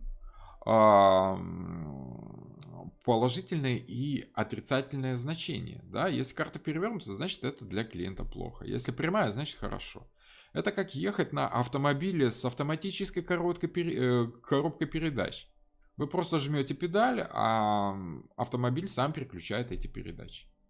Вот только с прямыми картами работать, это уже нужно быть специалистом, нужно понимать, где какую передачу, на какой скорости нужно переключить, чтобы машина ехала правильно, ровно и приехала в конечный пункт. Это уже нужно быть, скажем так, профессионалом. Да. Татьяна, вы все жалуетесь, что не понимаете. Вы все поймете со временем, просто вам больше нужно практики. Некоторые люди схватывают инфу на лету, но вот с практикой у них может идти сложнее. А некоторые как бы с трудом сквозь теорию продираются, зато потом гадание на интуиции по уже заложенной этой инфе у них идет прям отлично. Поэтому тут не стоит раньше времени расстраиваться. У нас как бы только первая треть обучения идет, поэтому. Для меня пятерка пентаклей почему-то самая сложная в понимании. Потому что пятерку пентаклей хорошо понимают те, кто перестал бояться тратить деньги. Понимаете? Потому что пятерка пентаклей это трата ресурса. Это движение земли. Это движение ресурса. Понимаете? Вы боитесь изменений, поэтому пятерка пентаклей, которая характеризует собой максимальные изменения, она как бы слишком перенасыщена этим страхом потерять все деньги. Тут, я говорю, Уэйд тут перестарался. Вот. Но тем не менее, если вы будете помнить, что деньги тратить нужно аккуратно, осторожно, все время помнить, что мы можем так и по миру пойти, да? Тогда это правильное движение денег. Это правильные траты. Траты для денег всегда плохо. Но если вы тратите с намеком на будущее, пентакли не видят будущего. Пентакли как бы видят прошлое хорошо. Поэтому тратить деньги с расчетом на то, что вы их заработаете потом, это такое очень рисковое для пентаклей ощущение. Очень страшноватое. Поэтому Уэйд тут его прям так сгустил. Да? Сгустил краски. Интересно, когда у вас день рождения. Я переходный с Водолея на Рыб. Я достаточно хорошо работаю с информацией, но при всем этом мне интересно скорее интуитивная составляющая по выбору этой информации. То есть я как бы... Смотрите, среди Водолеев очень много астрологов, потому что они логики. Среди Рыб очень много гадалок. От того, что им эта логика уже как бы не очень интересна, им интересно просто угадать. Просто вот, ну как... Водолей работает с водой, да, он эту воду льет, он смотрит на нее, он понимает, где, что, куда, как лить, он действует осознанно. А рыба уже бессознательно в этой воде плавает, просто живет. Она ее даже не замечает порой, эту воду, она как естественный обитатель этой информации. Она пользуется, она дышит этой водой прямо. Вот, поэтому переход из Водолея в Рыбы для меня, ну как, я сначала изучил астрологию, попытался ее понять, да, ну как смог. Потом изучил карты Таро, попытался их понять, совместил все это. Потом самое сложное, это 10 лет практики, раскладов. Я делал раскладов очень много, очень много. И вот опытным путем какие-то свои умозаключения я опроверг убрал, а какие-то подтвердил. На основании этого я увидел, что вот эта система, да, работает хорошо. Юрий Хан во многом прав. Поэтому я вот его могу смело рекомендовать, да, допустим. Вот. С учетом того, что он такой логик совсем. Но он развивает уже там свою идею. Совсем свою такую оригинальную, интересную. Это очень интересная идея, но тем не менее она такая очень оригинальная, и порой в нее сложно вникнуть. Ну, опять же, для тех, кто любит астрологию больше, чем карты Таро, там, конечно, проще вникнуть. Мне больше нравятся карты Таро, поэтому вот я все-таки в карты Таро. Лучше использовать карту дня для лучшего понимания карты и их энергии. Да, да, да. Мы, собственно, у нас одно из домашних заданий с учениками в моих группах. Обязательно каждый ученик сообщает мне свою карту дня, там, вчерашнего, позавчерашнего варианта, да. То есть мы как минимум полчаса на каждом занятии разбираем с каждым учеником его карту дня, поясняя, как именно он ощутил, с чем именно он столкнулся в жизни по этой карте, вот с какими событиями. Таким образом, он как бы чувствует свою связь с этой картой. Вот как-то так. Поэтому карта дня для начинающих это инструмент великолепный, очень нужный, очень важный. Хорошо, если есть помощник, который вам поможет в этом. Тут я не рекламирую себя, просто потому что, и так желающих навалом, да. Вот. Но, тем не менее, если у вас есть такой напарник, да, который за вас вам объясняет вашу же карту дня, это очень помогает понять карты. Очень помогает. Пятерка кубков. Запечатанные чувства, которые не выплеснул наружу. Как-то так. Это прям очень глубоко. Очень глубоко. Уж так совсем глубоко не надо. Вот. Роман, вы мечи или кубки? Сложно сказать. Смотрите, в каждом человеке взаимодействуют стихии. Какая-то больше, какая-то меньше. Пропорции могут быть разными. Вот во мне, наверное, мечи с кубками, вот они соседствуют очень, пытаются взаимодействовать. Это скорее активные эмоции, эмоциями, которыми ты что-то делаешь, как-то влияешь, да? Вот. Это для творческих людей очень характерно, для музыкантов, для композиторов очень характерно. Вот. Я не музыкант, не композитор, не художник, хотя творчество меня всегда привлекало. Я вот такие вот видео делаю. Можно сказать, что творческий человек тоже. Теперь понятно, почему мне так комфортно и понятно вас слушать. Я тоже в переходе рыба-водолей. Да, да, да. Рыба-водолей это переход из логики уже непосредственно к чувствованию. Когда устаешь понимать и начинаешь просто жить. Вот, просто воспринимать. Но этот переход тоже должен быть правильным. Не надо жечь мосты. Да? Я вообще не сторонник того, чтобы жечь мосты. Я сторонник того, чтобы пользоваться предыдущим опытом. Если вы хорошо умеете как бы понимать что-то, то очень полезно понимать, на основании чего основан ваш интуитивный выбор. Нужно уметь выбирать интуитивно, но при всем этом, как бы, что вам мешает потом осознать, осмыслить свой интуитивный выбор. По-моему, так это наоборот интересно. Пятерка кубков — это слезы будут благотворными. Слезы, есть очищающие слезы, да, есть наоборот слезы, которые грустные. Опять же, все зависит от ситуации. Вот вы начинаете спрашивать, уточнять какие-то конкретику какую-то, да, тут уже нужно по контексту смотреть. Есть ли там слезы или просто человек расстроился, да, то есть каждая карта, смотрите, нет законченной карты. Каждая карта это намек. Вот. И в каждой ситуации он будет разворачиваться по-своему.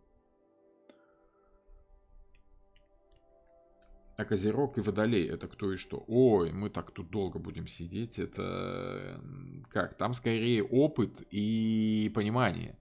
Переход из Козерога в Водолея это когда ваш опыт переплавляется в понимание этого опыта. Это когда количество переходит в качество, скажем так. Сколько людей, столько и разных мнений и толкований. Вроде бы значение одно, но каждый чувствует по-разному. Конечно, конечно, потому что, эмоции-то у всех разные. Просто вот то общее, что объединяет разные толкования разных людей, вот и является картой Таро. Их же всегда что-то связывает. Вот когда вы схватите вот то чувство, которое связывает эти разные толкования, тогда вы поймете, в чем суть Таро. Вот то самое ускользающее чувство, которое можно только почувствовать интуитивно. Поэтому это не наука. Потому что наука это конкретика. то, что можно проверить и перепроверить. А карты Таро проверить и перепроверить нельзя. Можно только почувствовать интуитивно. Ускользающее это вот. Значит, будут расстройства от наследства. Но если неправильно употреблять продукт, то расстройство, конечно, будет. Хорошо, добренько. Ну вот как-то так. О, 2 часа уже с лишним прошло. Добре, будем заканчивать. Всем спасибо за сегодняшнюю лекцию. Следующая будет во вторник. Я не обещаю, но надеюсь, что возможно. Ну, я как бы каждую неделю это обещаю, но, опять же, каждую неделю у меня это не получается. Я постараюсь как-то в выходные все-таки выйти, не знаю, с каким-то вот, с каким-то эфиром, в котором отвечаю просто на ваши вопросы, вот такие теоретические. Да, как мне предложили: Роман, давайте вы вот сделаете эфир по развенчанию мифов Таро, да. Ну, громко сказано, но тем не менее, что-то такое придумать можно. Да? Вы будете задавать тему, я буду пояснять свою позицию по этому вопросу. То есть я прекрасно понимаю, что я не истина в последней инстанции, поэтому вот свой взгляд прояснить, по крайней мере, могу. Хорошо. Добренько, добренько.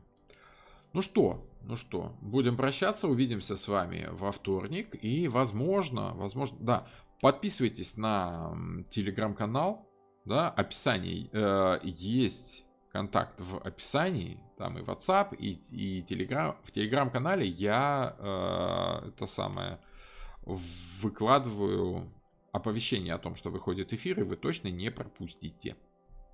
Вот. Добренько. Всем спасибо за сегодняшний разговор, за сегодняшний эфир. Увидимся. До свидания.